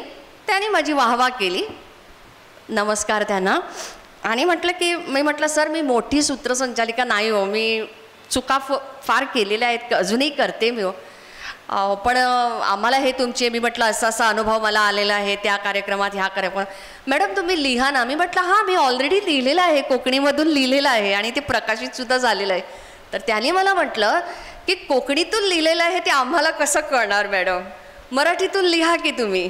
आणि मराठीतून लिहिलं ना तर आम्ही मुंबईकर पुणेकरसुद्धा ते वाचून काढू. त्यावेळेला माझ्या डोक्यात एक स्पार्क आला. मी म्हटलं अरे च्या, हे असं पण होऊ शकतं. आणि मी कुणालाही नाही विचारलं, म्हणजे अनुवाद मी स्वतः केला, त्या माझ्याच पुस्तकाचा अनुवाद मी केला. आता हे पुस्तक म्हणजे हे पुस्तक नाही, हे लेख स्वरूपात दैनिक हेरल्ड, गोव्यातील दैनिक हेरल्ड, त्या संपादकांना मी फोन केला. मी म्हटलं सर मी असं असं केलेलं आहे. ते म्हणाले की हां आपण छापून टाकू. आता हे छापलं. तरी पण पुरुषोत्तम आचार्यांचा एक दिवस मला फोन, मॅडम तुम्ही तिथं छापलं की हो, आम्ही कसं म्हणजे आमची मंडळी कशी वाचणार. आता म्हटलं साहेब कोण माझं पुस्तक हे प्रकाशित करणार, एवढं काही मी दिलेलं नाही हो. तर म्हणाले आमचे संतोष राणे सर आहेत. आता मी म्हटलं मी काही ओळखत नाही. नाही तुमचा फोन नंबर तो. त्या दिवसापासून ते आत्ता म्हणजे 1-2 तासाआधीपर्यंत फोनवरच ज्यांचं बोलणं झालेलं होतं ते डॉक्टर संतोष. मला वाटतं त्यांना खरोखर ना आज त्यांना टाळ्या द्यायला पाहिजे. मी सगळ्यांशी विनंती करते, कारण ह्या पुस्तकाने मराठीतून पुस्तक प्रकाशित झाल्यानंतर गोवा युनिव्हर्सिटी आणि कुठे कुठे मराठी कार्यक्रम होतात. आपल्या गोव्यामध्ये अनेक मराठी विद्यार्थी आहेत, आवर्जून हे पुस्तक वाचायला येतात. आणि मला वाटतं सर तुम्हालाही श्रेय, मला काही नाही, मी फक्त अजूनपर्यंत मी आहे. खूप खूप आभार सर. निवेदकानं मला एक सूचना केली की ह्या पुस्तकावरती मी बोलावं. मला वाटतं साहेबांचे मित्र नंतर वल्लाल मॅडम खूप काही बोलून झाले, पण मला असं वाटतं की पुस्तक लिहिणे ही काही सोपी गोष्ट नाही. आपल्या मनात ना खूप विचार येत असतात, पण ते तंतोतंत हातात लेखणी घेऊन ते लिहिणं आणि अशा प्रकारे लिहिणं म्हणजे कथा असू द्या, कादंबरी असू द्या, निबंध असू द्या किंवा कविता असू द्या, कुठचाही साहित्याचा प्रकार असू द्या, कुठचीही साहित्याची विधा असू द्या, आपण जेव्हा ते म्हणजे आता पुस्तक माझं वाचून झालेलं आहे, पण परत एकदा ते वाचायला म्हणजे ना आम्हाला भाग पडतं. आणि मातकर सर, मी खोटं नाही बोलत, मला PDF मिळालेली होती. ह्या दिवसात महाविद्यालयामध्ये पेपर सेटिंग काही कार्यक्रम म्हणजे खूप काही आहेत, पण मला वाटतं काल ट्रेनमध्ये संध्याकाळी 7 वाजता बसल्यानंतर सुद्धा मला आपोआप ती हुक्की यायला लागली की पुन्हा एकदा वाचावं. नंतर आज सकाळी सुद्धा हॉटेलमध्ये म्हणजे एवढे इतके छान प्रसंग, त्यांनी म्हटल्याप्रमाणे हातोडा, काल्या हातोडा किंवा ते फाटके गुरुजी, तंतोतंत ना त्या व्यक्ती आपल्यासमोर उभ्या राहतातच. मी इकडची गोष्ट म्हणजे मुद्दाम त्यांना बरं वाटावं एवढी काही माझी ऐपत नाही आहे. खूप बुजुर्ग आणि अनुभवाने ज्येष्ठ श्रेष्ठ आमचे लेखक आहेत आणि अशोक बागवे सर पण इथं मंचावरती आहेत, पण मुद्दाम परत परत वाचावंसं वाटतं. आणि ह्याचं कारण म्हणजे जे काही संवाद वगैरे आहेत ना ते खूपच सरळ, म्हणजे मगाशी मल्लाल मॅडम जशा म्हणाल्या की काहीही ओढून ताडून आणि म्हणजे तुम्ही आता हसायलाच पाहिजे, जो कोणी वाचक असेल ना तर त्याला हसायलाच पाहिजे, असा काही त्यांचा आग्रह नाही. मातकर सरांचा असा आग्रह नाही, सरळ लिहिलेला आहे. आणि पुस्तक वाचत असताना मला एक अनुभव आला, तो म्हणजे एकदम आम्ही खो खो खो हा हा हा असे करून हसणार नाही, पण अरे चा ही व्यक्ती मला भेटली होती की ह्या व्यक्तीला मी ओळखत आहे. नावं जरा वेगळी वेगळी आहे. लग्नाच्या घाई गडबडीत नवरदेवाचं ते शूज म्हणूया, जोडे नाही म्हणत मी, शूज म्हणूया, आणि शूज लपवण्याची ही काही ना म्हणजे नवरा मुलगा यायच्या अगोदर सगळी मंडळी त्याचे शूज चला उचलूया, एवढी काही गडबड आणि गोंधळ झालेला असतो. पण त्याच्यामध्ये सुद्धा काही अशा प्रकारचे प्रसंग येतात. आणि ह्या पुस्तकामध्ये जेव्हा ते आम्ही वाचतो ना, म्हणजे तुम्ही जेव्हा वाचाल तर वाचाल, खूप मराठीमध्ये खूप म्हटलं जातं. मी पुन्हा एकदा त्याच कथा तुम्हाला पुन्हा एकदा सांगितला तर तुम्हाला कदाचित कंटाळा येऊ शकेल, पण मला ना एक उतारा, थोडासा एक छोटासा उतारा मी तुम्हाला, आणि तो पहिल्याच पानावरती, असं काही शोधावं लागत नाही. बघा म्हणजे त्यांची शैली बघा, लिहिण्याची शैली बघा, आणि तंतोतंत ते व्यक्ती आपल्या डोळ्यासमोर कसे आहेत बघा. ओके. आश्चर्यात पडलेल्या त्या पोलिसापैकी एकाने त्या दाट वसलेल्या झोपडपट्टीतील एका टीनाच्या झोपडीच्या बंद दारावर हातातील दंडुक्याने ठकठक केलं. आतून बाईचा आवाज आला, कोण हाय? माया नवरा घरी नाही आणि मी स्वयंपाक करतो, काय काम आहे? बाईचा आवाज ऐकून ते पोलीस काही विचारणार एवढ्यात बाजूच्या गल्लीतून एक लाल रंगाचा टी-शर्ट घातलेला काळा कभिन्न भीमकाय पुरुष 5-6 गुंड टाईप दिसणाऱ्या टोळक्यासमोर पोलिसासमोर, क्या मागताय तुमको? त्या काळा कभिन्न माणसाने आपल्या तोंडातील कुत्र्यासारखे सुळे दिसणारे दात दाखवीत त्या पोलिसाने विचारले, काल्या हातोडा कोण आहे? हमारे साहब ने उसको पुलिस स्टेशन बुलाया है. त्यापैकी एक पोलीस शिपाई म्हणाला, अरे साहेब हेच ते बाजीराव हाताडे, यालाच काला हातोडा म्हणतात. आणि आता पावतर कोण्या माईच्या लाल ना तेलला पोलीस स्टेशन नाही नेलं तेव्हा ते येतून गुमान जावा 2 पायावर चालत बिगी बिगी. आमचे बाजीराव साहेब त्या आईच्या फुरसतीने भेटते तुमच्या साहेब आले, त्याला दीड दळाव म्हणाव. म्हणजे ना आता बघा, मी माझा विषय हिंदीचा आहे, माझी मातृभाषा, पण हे जेव्हा आपण वाचतो ना तेव्हा तंतोतंत ती व्यक्ती आणि ते त्यांची व्यक्ती आणि वल्ली असं म्हणतात बघा, पण ते चरित्र एवढं काही सरळ स्पष्ट, म्हणजे मला वाटतं मातकर सरांनी एक सुद्धा लाईन, एक सुद्धा ओळ लिहिल्यानंतर नको ही नकोय असं म्हटलं, कदाचित ती खोडली नसेल. आणखी पण प्रसंग आहेत, पण मी जास्त वेळ घेणार नाही कारण खूप काही या पुस्तकावरती बोलणं झालेलं आहे. पण एकच गोष्ट, कारण आज हा कथासंग्रह विनोदी कथासंग्रह आहे आणि विनोदी कथासंग्रह, विनोद हा आपल्या आयुष्यात हवाच. समोर बसलेली सर्व काही बुजुर्ग मंडळी आहे, मी तुमच्यापेक्षा वयानं अनुभवानं खूप खूप लहान आहे. आपण ह्या जगात 2025 ह्या काळात, म्हणजे ह्या दिवसात, आजचाच दिवस आपण पकडूया कारण उद्याचं मला काही माहीत नाही, आपण फेसबुकवरती आहोत बघा, आजची फॅशन कशी आहे, किती अंगठी दाखवले त्याच्यावरती आपली लोकप्रियता जडत राहते, किती अंगठे आलेत. आपण ट्विटरमध्ये आहोत, आपण ब्लॉगमध्ये आहोत, आपण ब्लॉकमध्ये राहतो, आपण फ्लॅटमध्ये राहतो.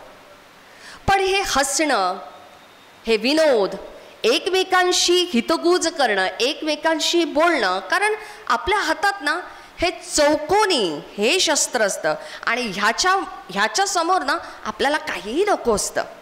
मग विनोद कुठून येणार? आज सगळेच जण ना पुटपुटतात, काय म्हणतात, काय बाई आज काय फॅमिली लाईफच नाही, मुळे मला तर वेळच नाही, मी सकाळी अशी करते रात्री घरी येते, कुठं वेळ आहे आमच्या पोराबाळांशी बोलायला. बेडरूममध्ये बसलेली भाऊ आणि बहीण एकमेकाला विचारतात, प्रोजेक्ट डन, PRJTDN डन, म्हणजे PROJECT टाईप करायला वेळ नाही, DONE टाईप करायला वेळ नाही. हाऊज यू, आजची code language HWS, house you. एवढं आपलं जीवन अगदी ना संक्षिप्त झालेलं आहे. पण विनोद हवा.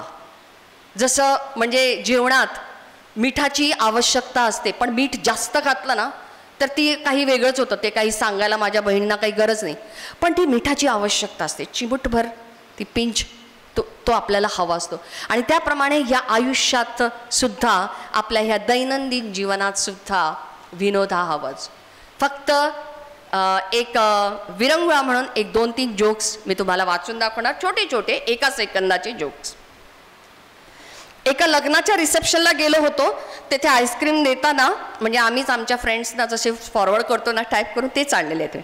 एका लग्नाच्या रिसेप्शनला गेलो होतो, तेथे आईस्क्रीम कप देताना कपाळाला गंध लावायची. मी विचारले, ही काय नवीन प्रथा आहे? ते म्हणाले, नाही हो, प्रथा बिथा वगैरे काही नाही, लोक येऊन 10-10 आईस्क्रीम कप उचलतात म्हणून ही आयडिया. वेळ रात्रीची, जेवणात कारल्याची भाजी बघून अशी चीड आली, तेवढ्यात सौभाग्यवती म्हणाली, 31 तारखेला मी 15 दिवसाकरता माहेरी जाणार आहे. आई शपथ, कारल्याची भाजी पनीर बनवून खाल्ली. लॉकडाउन के कारण 7 दिन से घर पर बैठा हूँ, पत्नी कई बार आते जाते बोल चुकी है, पता नहीं ये बीमारी कब जाएगी, समझ नहीं आता है कोरोना को बोल रही है या मेरे को. लॉकडाऊनमुळे एक गोष्ट माझ्या लक्षात आली, ती म्हणजे झाडू मारताना पुढे पुढे जायचं असतं आणि फरशी पुसत असताना मागे मागे यायचं असतं. हे सगळे ना ह्यांचं पुस्तक असताना मला आठवण झाली. कारण इथं सगळी मंडळी आहे. एक बायकोशी भांडलेला एक बिचारा नवरा आत्मनिर्भर बनण्यासाठी स्वयंपाकघरात घुसला. घरी असलेले 4 ब्रेड स्लाइस भाजले आणि त्यावर हिरवी चटणी लावून त्याने खाल्ले. पण 1 तास झाला बिचारा एका कोपऱ्यात बसून आहे आणि त्याची बायको त्याला वारंवार विचारत आहे, मेहंदी भिजवून किचनमध्ये ठेवली होती ती कुठे गेली हो? आज मला लागलेला शोध. मटार सोलताना तोंडावर मास्क लावल्यास वाडग्यातील दाण्यांच्या संख्येत वाढ होते. हे सगळे ना मला हे पुस्तक वाचून मी कलेक्ट करून आहे. नंतर नवरा, गादी उन्हात ठेवायला देणार होतीस ना, मग ही चादर का दिलीस? कोरोनाच्या काळात. बायको म्हणते, गादीच आहे ती, लॉकडाऊन सुरू झाल्यापासून तुम्ही झोपून आणि लोळून त्याची चादर केलीस. सकाळी 10 वाजता हिने गॅस बारीक चालू करून कुकर लावला आणि म्हणाली, शिट्ट्या मोजा हा, 3 वाजल्यानंतर गॅस बंद करा, मी संध्याकाळीच येईन. आता 11:15 वाजलेत, मोजून 147 शिट्ट्या झाल्यात आणि आता शिट्ट्या वाजायच्या बंद पण झाल्यात, पण 3 वाजायला खूप वेळ आहे, काय करू समजत नाही हो. धन्यवाद.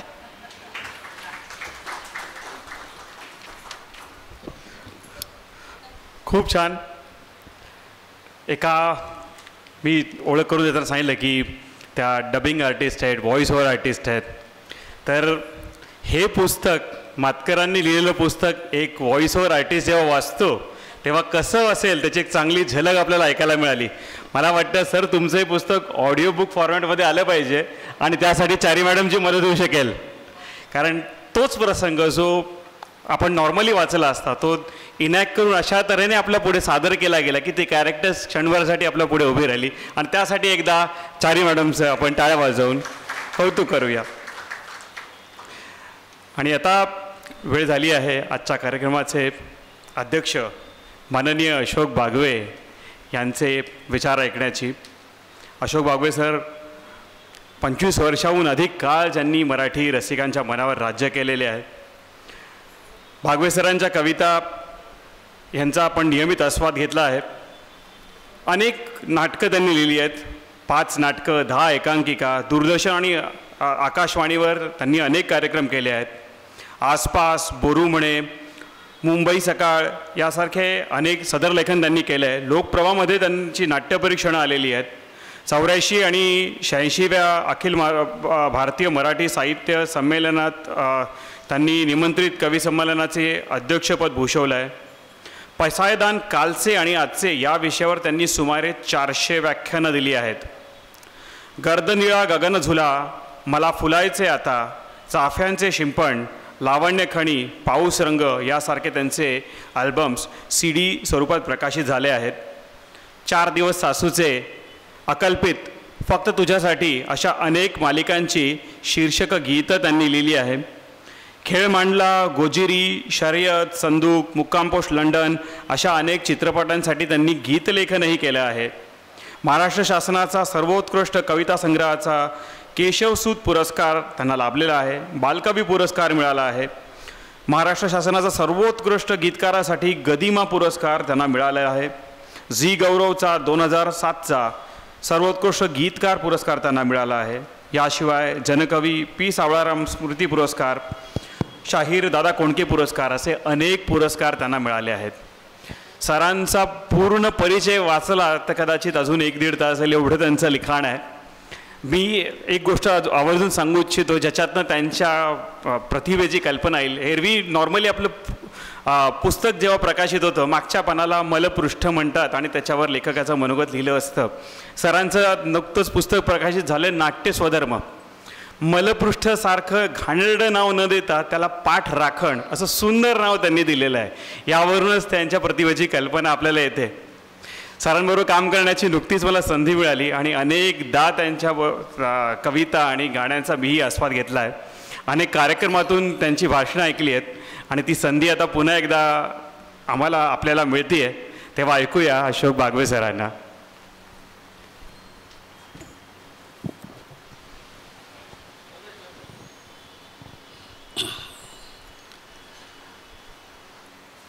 आजच्या पुस्तकाचे लेखक माझे मित्र ॲडव्होकेट R.B. मातकर. त्यांची सौभाग्यवती खास गोव्याहून आलेल्या आणि कधीतरी आमची गाठ पडली होती. त्यावेळी मी तरुण होतो, ते अजून तरुण आहेत. आणि सुदेश लोटलीकर नावाचा आमचा मित्र होता. त्याच्या घरी आम्ही राहिलो 2 दिवस. तिकडे मोठं संमेलन झालं, त्यावेळी आम्ही भेटलो होतो. आणि गोवा हे तुम्हा सगळ्यांना माहिती आहे की पर्यटनासाठी किती सुंदर. परवाच मी गेलो होतो गोव्याला. परवा म्हणजे 2 महिन्यापूर्वी. त्यावेळी एक विनोद घडला. मी फोंड्याला गेलो होतो. तिथे एक लहान मुलगी होती. तिला म्हटलं तुझी आजी कुठे राहते आजी? ती म्हणाली पणजीत राहते. त्यामुळे आपला महाराष्ट्र आजी असेल तो गोवाही पणजी आहे. त्यामुळे लताबाईंचं गाव आहे बाबा. त्यामुळे त्या गोव्यावरनं आज आल्या. फार दिवसांनी गाठ पडतात. अशा प्रसंगामध्ये हरवलेली माणसं पुन्हा भेटतात आणि ते आमच्या संतोष राणेंनी घडवून आणलेलं आहेत. संज्योती वल्लाल आमच्या कवयित्री आहेत. आमच्या ठाणे जिल्ह्याच्या आहेत, भिवंडीमधल्या आहेत. फार छान दोघीही बोलल्या. यांनी अंतरंग उलगडून दाखवलं, यांनी रंग उलगडून दाखवले.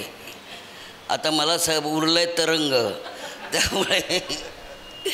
त्यामुळे थोडक्यात मी त्या कथेवर न बोलता मातकरांनी त्या कथा कशा लिहिल्या त्या शैलीवर मी बोलणार आहे. सुरुवातीलाच सांगतो, उल्लू नाव जे आहे, बऱ्याच नवीन पिढीला उल्लू म्हणजे काय माहिती नाही. उल्लू म्हणजे घुबड. आणि घुबडाचा स्वभाव असा आहे, आपल्या सगळ्या जमिनीवर जी काही प्राणी जात आहेत, 3 प्रकारचे प्राणी आहेत. एक आकाशातले, एक जमिनीवरचे आणि एक पाण्यामधले. हे सगळे जे प्राणी आहेत ना त्यांचा एक विशिष्ट स्वभाव आहे आणि तो स्वभाव माणसाने जोखलेला आहे. हा विनोद आहे. म्हणजे कोल्हा कोल्ह्याला नाही म्हणत तू लबाड आहेस म्हणून, माणूस कोल्ह्याला म्हणतो तू लबाड आहेस. कळलं की नाही? ते माणसाला नावं ठेवण्याचं पहिल्यापासून जन्मजात असं व्रत मिळालेलं आहे. तर हे उल्लू जे आहे हे रात्रीचं फार सजग असतं, रात्रीचा खुदकार करतं, त्याचे डोळे रात्री चमकतात, दिवसा कुठे असतो कुणालाच माहिती नाही. आणि उल्लू बनवणं याचा अर्थ असा आहे, उल्लू बनवणं म्हणजे नुसतं फसवणूक नाही, हा वरवरचा अर्थ झाला. एखाद्याला उल्लू बनवणं म्हणजे त्याच्या नकळत त्याला माहीत नसताना एखाद्याला आपण फसवतो, त्याला उल्लू बोलणं म्हणतात. तो आपल्यावर विश्वासच टाकत असतो सतत, पण आपल्याला ते कळत नाही, असा माणूस आपल्याला उल्लू बनवतो. त्यामुळे हा जो घुबड प्राण्यांना उल्लू बनवणारा तो उल्लू, तो दिवसा असा डोळे मिटून बसतो की त्या सगळ्या प्राण्यांना वाटतं हा झोपला आहे वगैरे, पण तो झोपलेला नसतो. तो स्वभाव त्या उल्लूचा आहे. आणि यातली जी निरागसता आहे ना, मला नेहमी मातकरांकडे पाहिल्यानंतर ना मला त्यांचं सगळं भूतकाळ आठवतो की यवतमाळचा एक अतिशय गरीब कुटुंबातला एक असा मुलगा वडिलांनी सांगितल्यावर मुंबईत येतो, आणि छोट्याशा पगारावर नोकरीला लागतो. MPSCमध्ये पहिला येतो, LLBमध्ये पहिला येतो. काय मातीचा गुण आहे यवतमाळचा. आणि हे सगळं सोसून जीवन जर सोशिकतेने जगायचं असेल तर ते एकमेव उपाय आहे, त्याचं नाव विनोद. तुम्ही जर दुःख करत बसलात तर आयुष्य तुम्हाला जगता येत नाही. आणि विनोद हा शब्द, काही संकल्पना ना आपण समजून घेतल्या पाहिजेत. संकल्पना याचा अर्थ मराठी भाषेत कॉन्सेप्ट, ते ह्या ज्या कन्सेप्ट आहेत.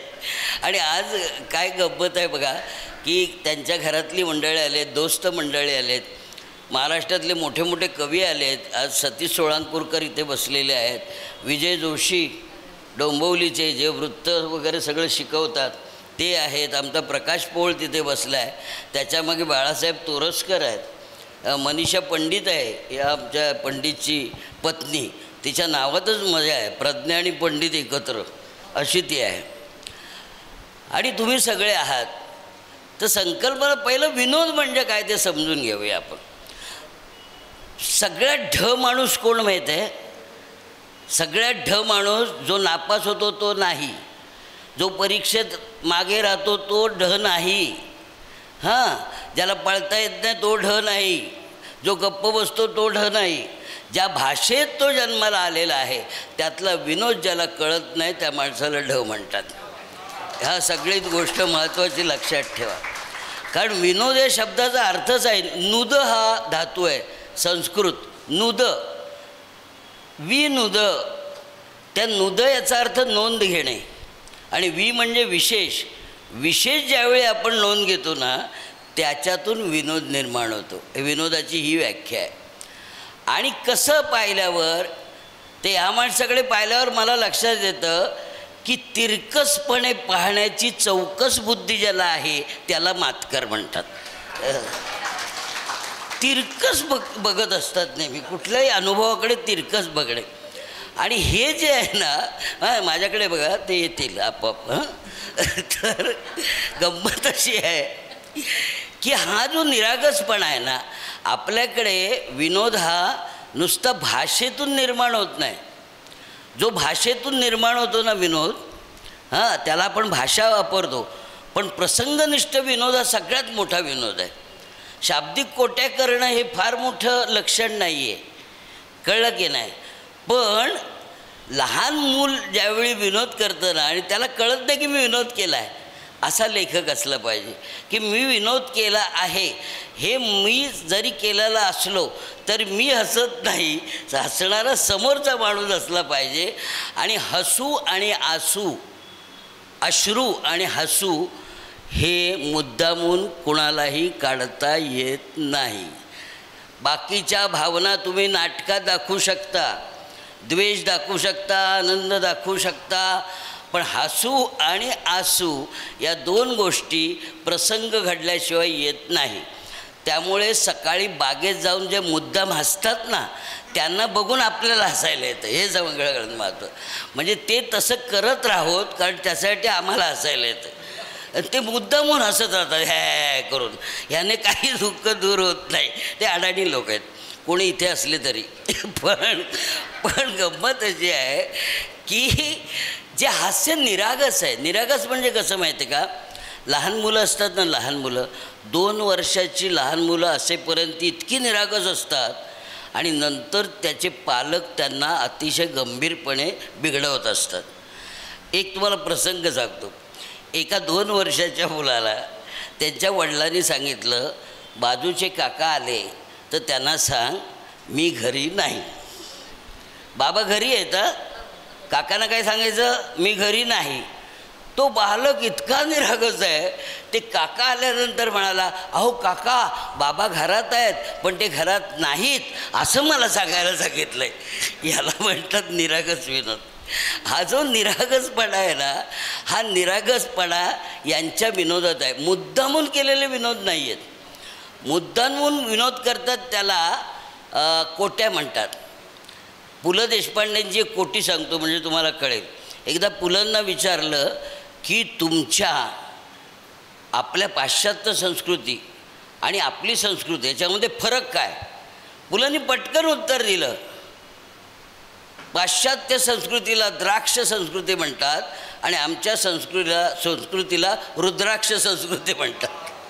द्राक्ष आणि रुद्राक्ष हा जो गंमत आहे याची. किंवा चिवी जोशींचा विनोद तुम्ही घ्या. पु ल काय किंवा अत्रे काय यांचा विनोद बौद्धिक जास्त आहे, पण चिवींचा विनोद आहे ना फार निरागस आहे. चिवी जोशींकडे एकदा काही समूह आला आणि म्हणाला की आम्ही म्युझिक सर्कल काढलेलं आहे.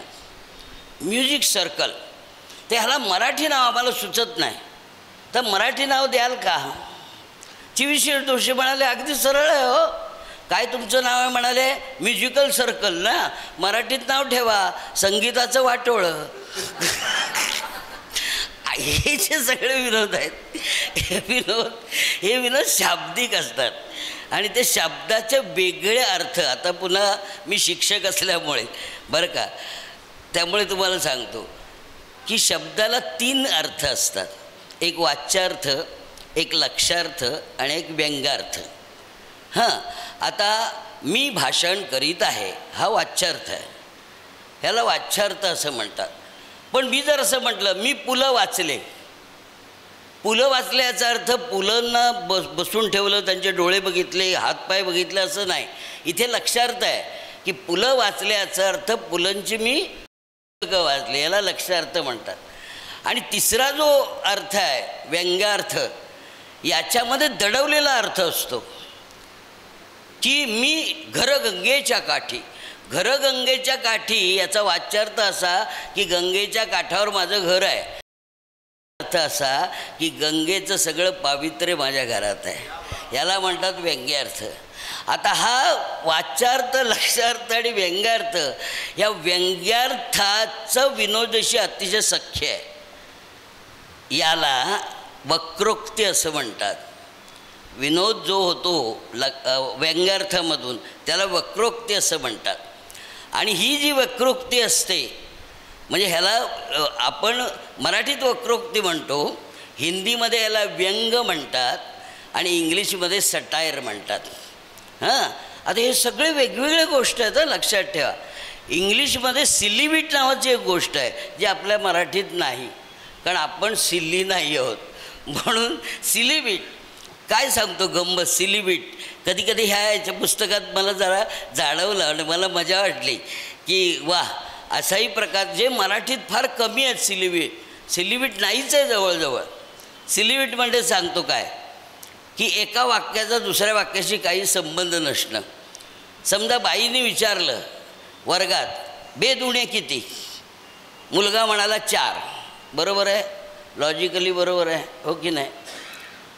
बाईने विचारलं बेदुणे किती, तर मुलगा म्हणाला 4. तर बाई म्हणाले का, तर मुलगा म्हणाला, काल आमच्याकडे वाटाण्याची भाजी होती. याला म्हणतात सिलीबीट. कारण तुझा प्रश्न मूर्खासारखा आहे. का असं जे विचारलं त्याच्यावर मी तुला सांगितलं आहे.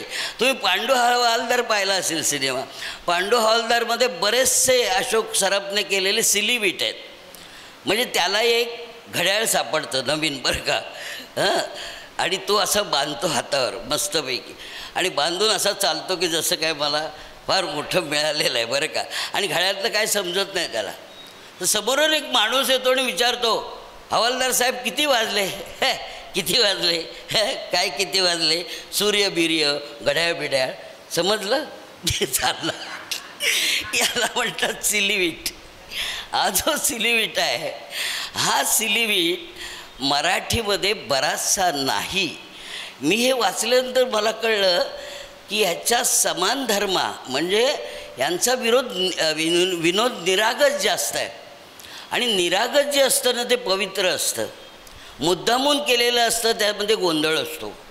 तो मुद्दामून ह्याने काही केलेलं नाही. खरं म्हणजे हा कथासंग्रह आहे की ललित लेख संग्रह आहे ह्याचा भ्रम आहे माझ्या. बऱ्याच ह्याच्यातले लेख जे आहेत ते ललित आहेत. ती कथा आहे असं मला वाटत नाही. काही ठिकाणी कथा आहेत, काही ठिकाणी ललित लेख आहेत. पण ललित लेख आणि कथा याची सीमारेषा इतकी अंधुक आहे. माझी ललित लेखाची व्याख्या फार सोपी आहे. कथा आणि कविता यांचं लाडकं अपत्य म्हणजे ललित लेख. आणि हे जे आहे हे कधी कधी जाणवतं. म्हणजे उल्लू ही कथा नाही आहे, उल्लू हा ललित लेख आहे. कारण उल्लू कोण कुणाला बनवतं ह्याच्या अनेक कथा त्यांनी सांगितलेल्या आहेत. उल्लू बनवणं म्हणजे काय, आणि उल्लू बनवल्यानंतर आपण आपली जी फजिती होते त्या फजितीवर आपण स्वतः हसतो. हा निरागस विनोद आहे. लक्षात घ्या, जो माणूस स्वतःला हसतो ना त्याच्या इतका निरोगी कोणीच नाही. स्वतःला हसता आलं. अब्राहम लिंकन हा स्वतःला हसणारा माणूस होता. आणि म्हणून अब्राहम लिंकन इतका कुरूप होता की तो स्वतःला इतका हसायचा, प्रचंड हसायचा. त्यामुळे त्याला कोणीही हसलं नाही. आपण सांगितलं लोकांना की मी वेडा आहे, तर लोक म्हणतील का आपल्याला वेडा? लोक नेहमी तुमच्या विरोधी बोलत असतात, हे लक्षात ठेवायचं. कधी पण तुम्ही जे काय सांगाल ना स्वतःबद्दल त्याच्या विरोधी मतं करतात, त्याला समाज म्हणतात. जो माझासहित असतो त्याला समाज असं म्हणतात.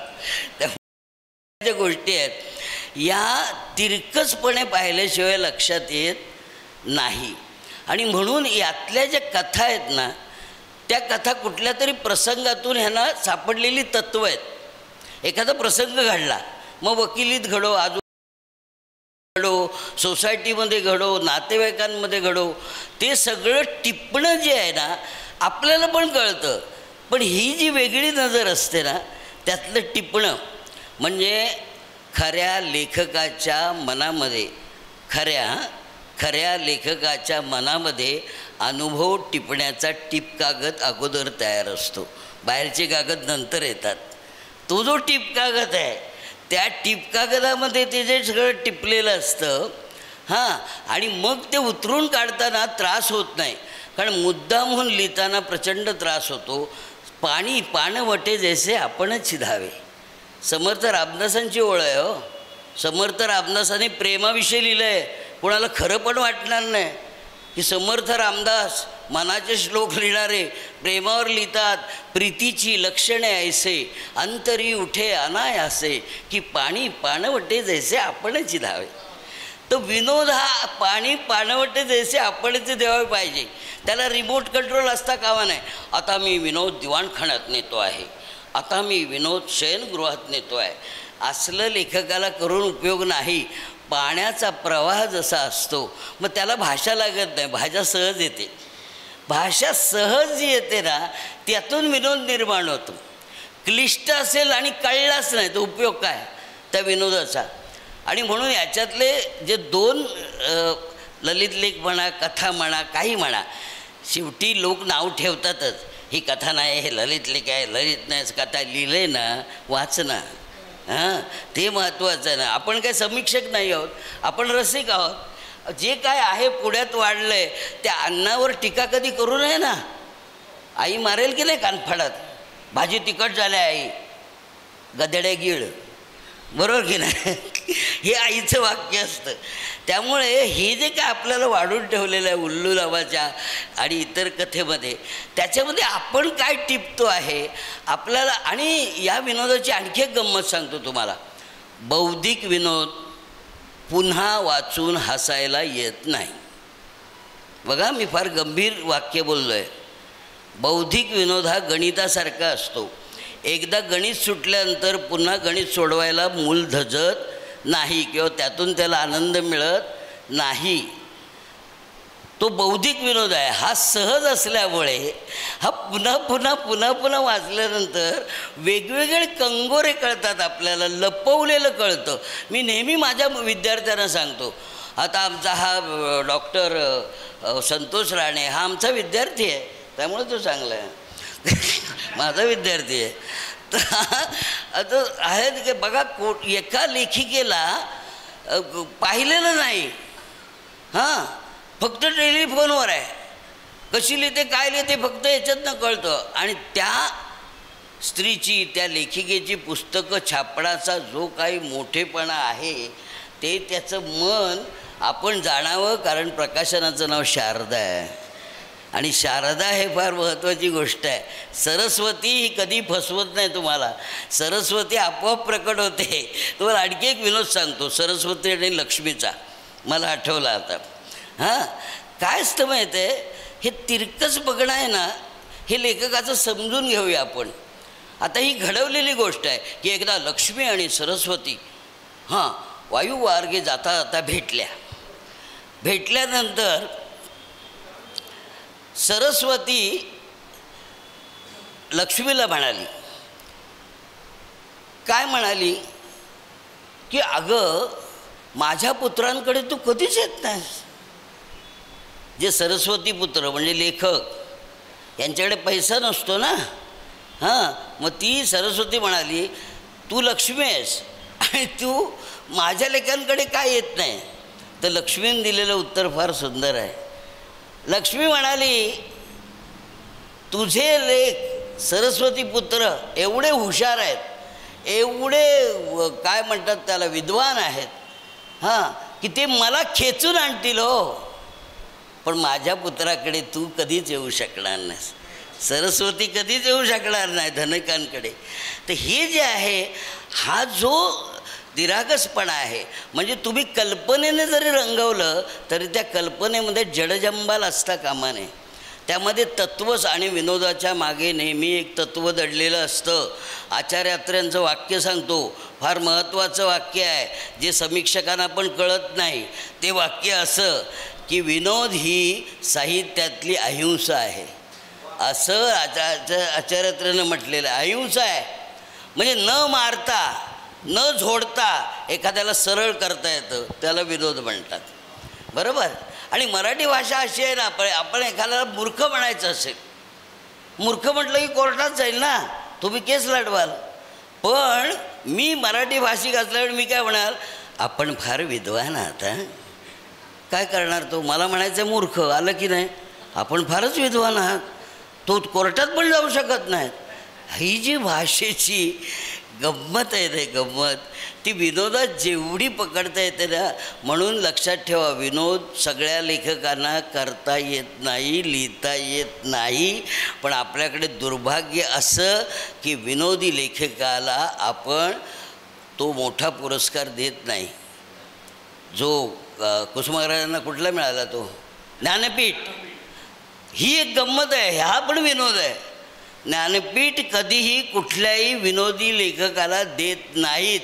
हा जो अडाणीपणा चाललेला आहे, हां, म्हणजे पु ल देशपांडे आमचे सगळ्यात मोठे, मराठी माणसाला हसवलं त्यांनी, 2 पिढ्या त्यांच्या विनोदावर जागल्या, त्यांना ज्ञानपीठ देता येणार नाही. कारण ते विनोदी लिहित आहेत, कारण हे गंभीर विनोद करत आहेत असं. तर हा विनोद नावाची गोष्ट आणि घडत असतो, तो घडवावा लागत नाही. जाता जाता मी तुम्हाला एक गोष्ट सांगतो. आम्ही गोव्याला चाललो होतो, बरं झालं गोव्याचीच असतो. गोव्याला चाललो होतो त्यावेळी बोटीने जायचं.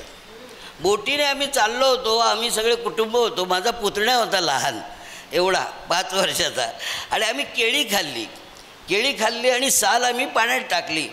तो उन्मेष म्हणाला, भाई मला भाई म्हणतात सगळे, चांगला भाई. हां, तर भाई साल पाण्यात टाकू नका. म्हटलं का रे? तो म्हणाला बोट घसरेल. हे जे हा जो निरागसपणा आहे ना, लक्षात घ्या, हा मोठ्यांना नाही करता येणार. बुद्धिबळ तिथे चालणारच नाही. बुद्धिबळामध्ये कधी विनोद असतो का? बुद्धिबळ खेळणारे कधी हसत हसत करतात का? आता हा पहा माझा प्रधान, हा पहा माझा घोडा चालला आहे.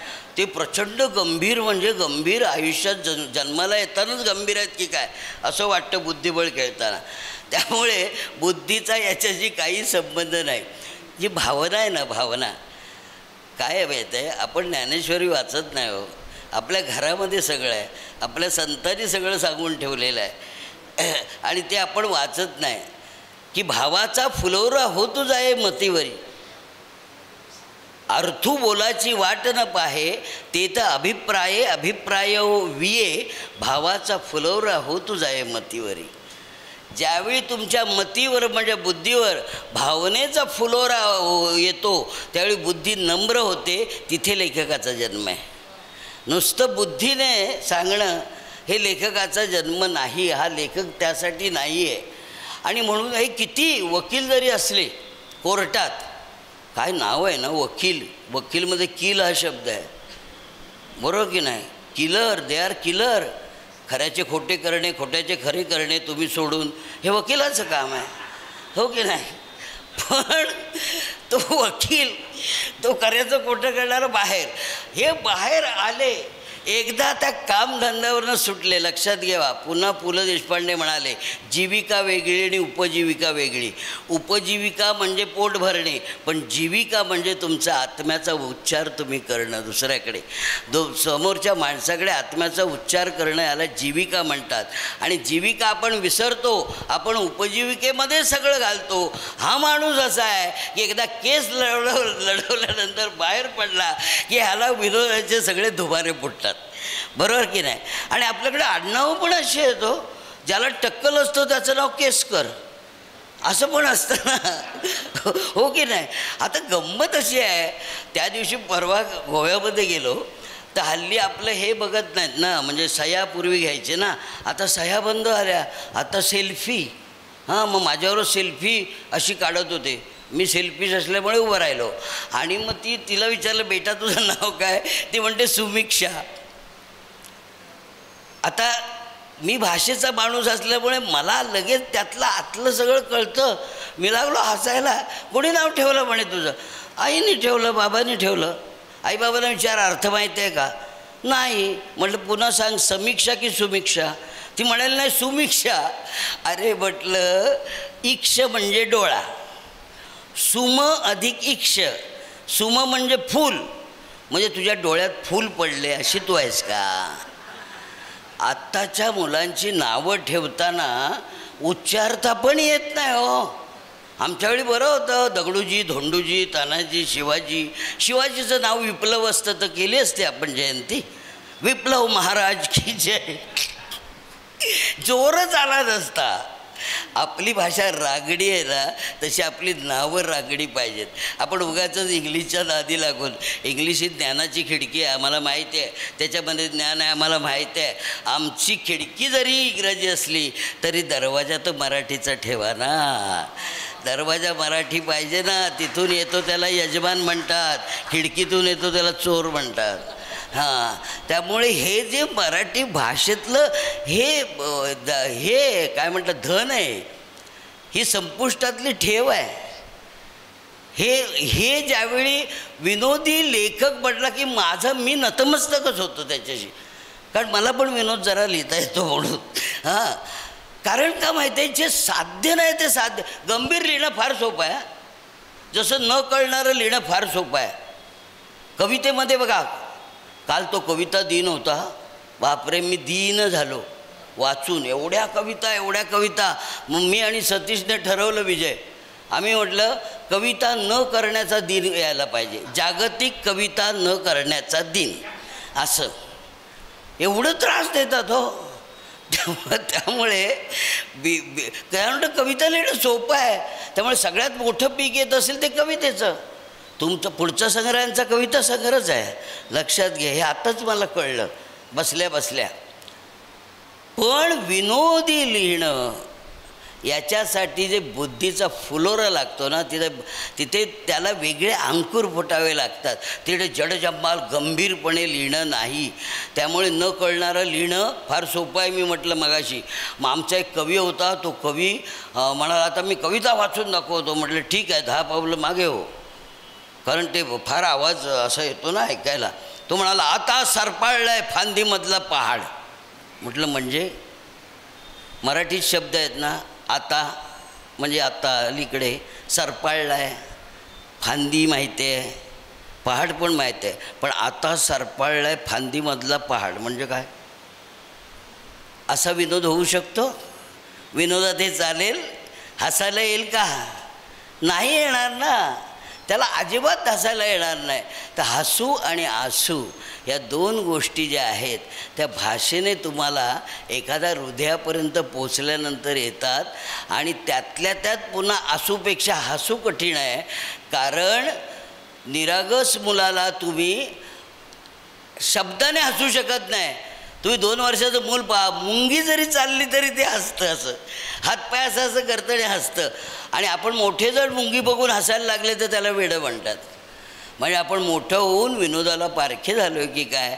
अशा परिस्थितीमध्ये मराठी वाङ्मयाच्या इतिहासामध्ये डॉक्टर संतोष राणे यांच्या प्रकाशनाने, शारदा प्रकाशनाने आमच्या, कारण ह्यांना वडिलांनी सांगितलं होतं मुंबईला जा आणि सगळ्या गोष्टीवर मात कर, तेव्हा त्यांचं नाव मातकर ठेवलं. तर अशा या मातकरांचा हा नवीन संग्रह उल्लू आणि इतर कथा तुम्ही वाचावं आणि त्यातले गपचूप हसावं. आणि यांच्यासारखं कधीकधी रूपाचार्य यांच्यासारखं बघाशी त्यांनी म्हटलं ना तसं वाचून दाखवावं. कारण आपल्याकडे विनोदाची परंपरा आहे, पण त्या विनोदाला काय म्हणतात त्याला, व्हॉट्सअपवर एवढं कलुषित केलेलं आहे. हां, एवढा चांगला मराठी वाङ्मयातला विनोद व्हॉट्सअपवर एवढा कलुषित झालेला आहे. आणि त्यामुळे रील्स नावाचा प्रकार, अजून त्याच्यात विनोद येत नाहीत, ते चाळे येतात पण त्याला विनोद म्हणत नाहीत. अंगविक्षेप म्हणजे विनोद नव्हे. जिथे भाषा नाही तिथे विनोद असू शकत नाही. आणि म्हणून या मराठी भाषेचं पांग फेडण्यासाठी मातकरांसारखे लेखक ज्यावेळी सतत हसऱ्या बाबळी लिहितात आणि त्यानंतर उल्लू लिहितात, त्यावेळी मला खूप आनंद होतो आणि मी स्वेच्छेने येतो. मातकर मला म्हणतात वा वा तुम्ही आलात, बरं वाटलं. मी म्हटलं अहो तुमचं वाचून मला बरं वाटलं. आम्ही दोघेही ज्यावेळी एकत्र भेटतो त्यावेळी आम्हाला खूप आनंद होतो आणि तो आनंद अक्षरांच्या वाटेने जात असतो.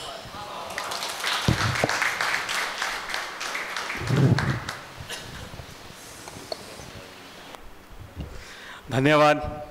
बागवे सरांचं भाषण नेहमीच ऐकण्यासारखं असतं आणि आजही फार मजा आली.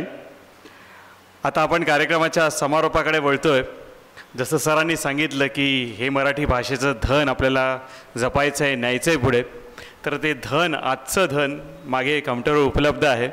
हे पुस्तकरूपी धन आज तुम्ही सगळ्यांनी 120 रुपये इतकं मूल्य देऊन, इतकं धन देऊन नक्की विकत घ्या आणि आपल्या आपल्या घरी घेऊन जा, वाचा आणि त्याच्या प्रतिक्रिया ॲडव्होकेट मातकरांपर्यंत, लेखकापर्यंत नक्की पोहोचवा. आपण वळूया आभार प्रदर्शनाकडे. आजचा कार्यक्रम इथे समारोप करणार आहोत आभार प्रदर्शनाने. त्यासाठी मी आमंत्रित करतो शारदा प्रकाशनचे सर्वेसर्वा डॉक्टर संतोष राणे सर. गेले 2 तास ज्यांनी अतिशय नेटकं सूत्रसंचालन केलं त्या मनीष पंडित सरांना पुष्पगुच्छ द्यायचा आहे. मी बागवे सरांना विनंती करतो की त्यांनी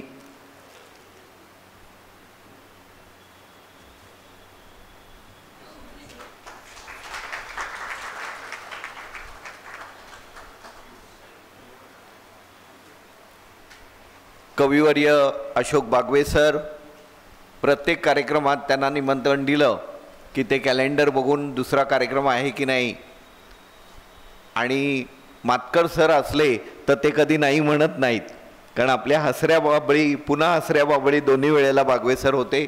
मी मनापासून त्यांचे आभार मानतो. गोव्याहून आवर्जून उपस्थित असलेल्या डॉक्टर रूपाचारी मॅडम यांचेही मनापासून आभार. लेखिका सुज्योती वल्लाल मॅडम आणि आपण सर्व त्यांचे स्नेही कुटुंबीय यांचे मी मनापासून आभार मानतो. आणि ज्यांनी अल्पोपहार घेतलेला नाही त्यांना तिथे खुर्चीवर अल्पोपहार आहे, जाताना आपण कृपया घ्या. पाणीही आहे. आणि नंतर पुस्तकं पण विक्रीसाठी ठेवलेली आहेत.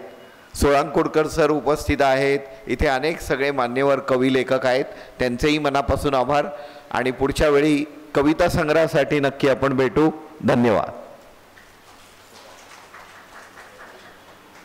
आणि ज्यांना मातकर सरांना गुच्छ द्यायचे आहेत त्यांनी व्यासपीठावर यायला हरकत नाही.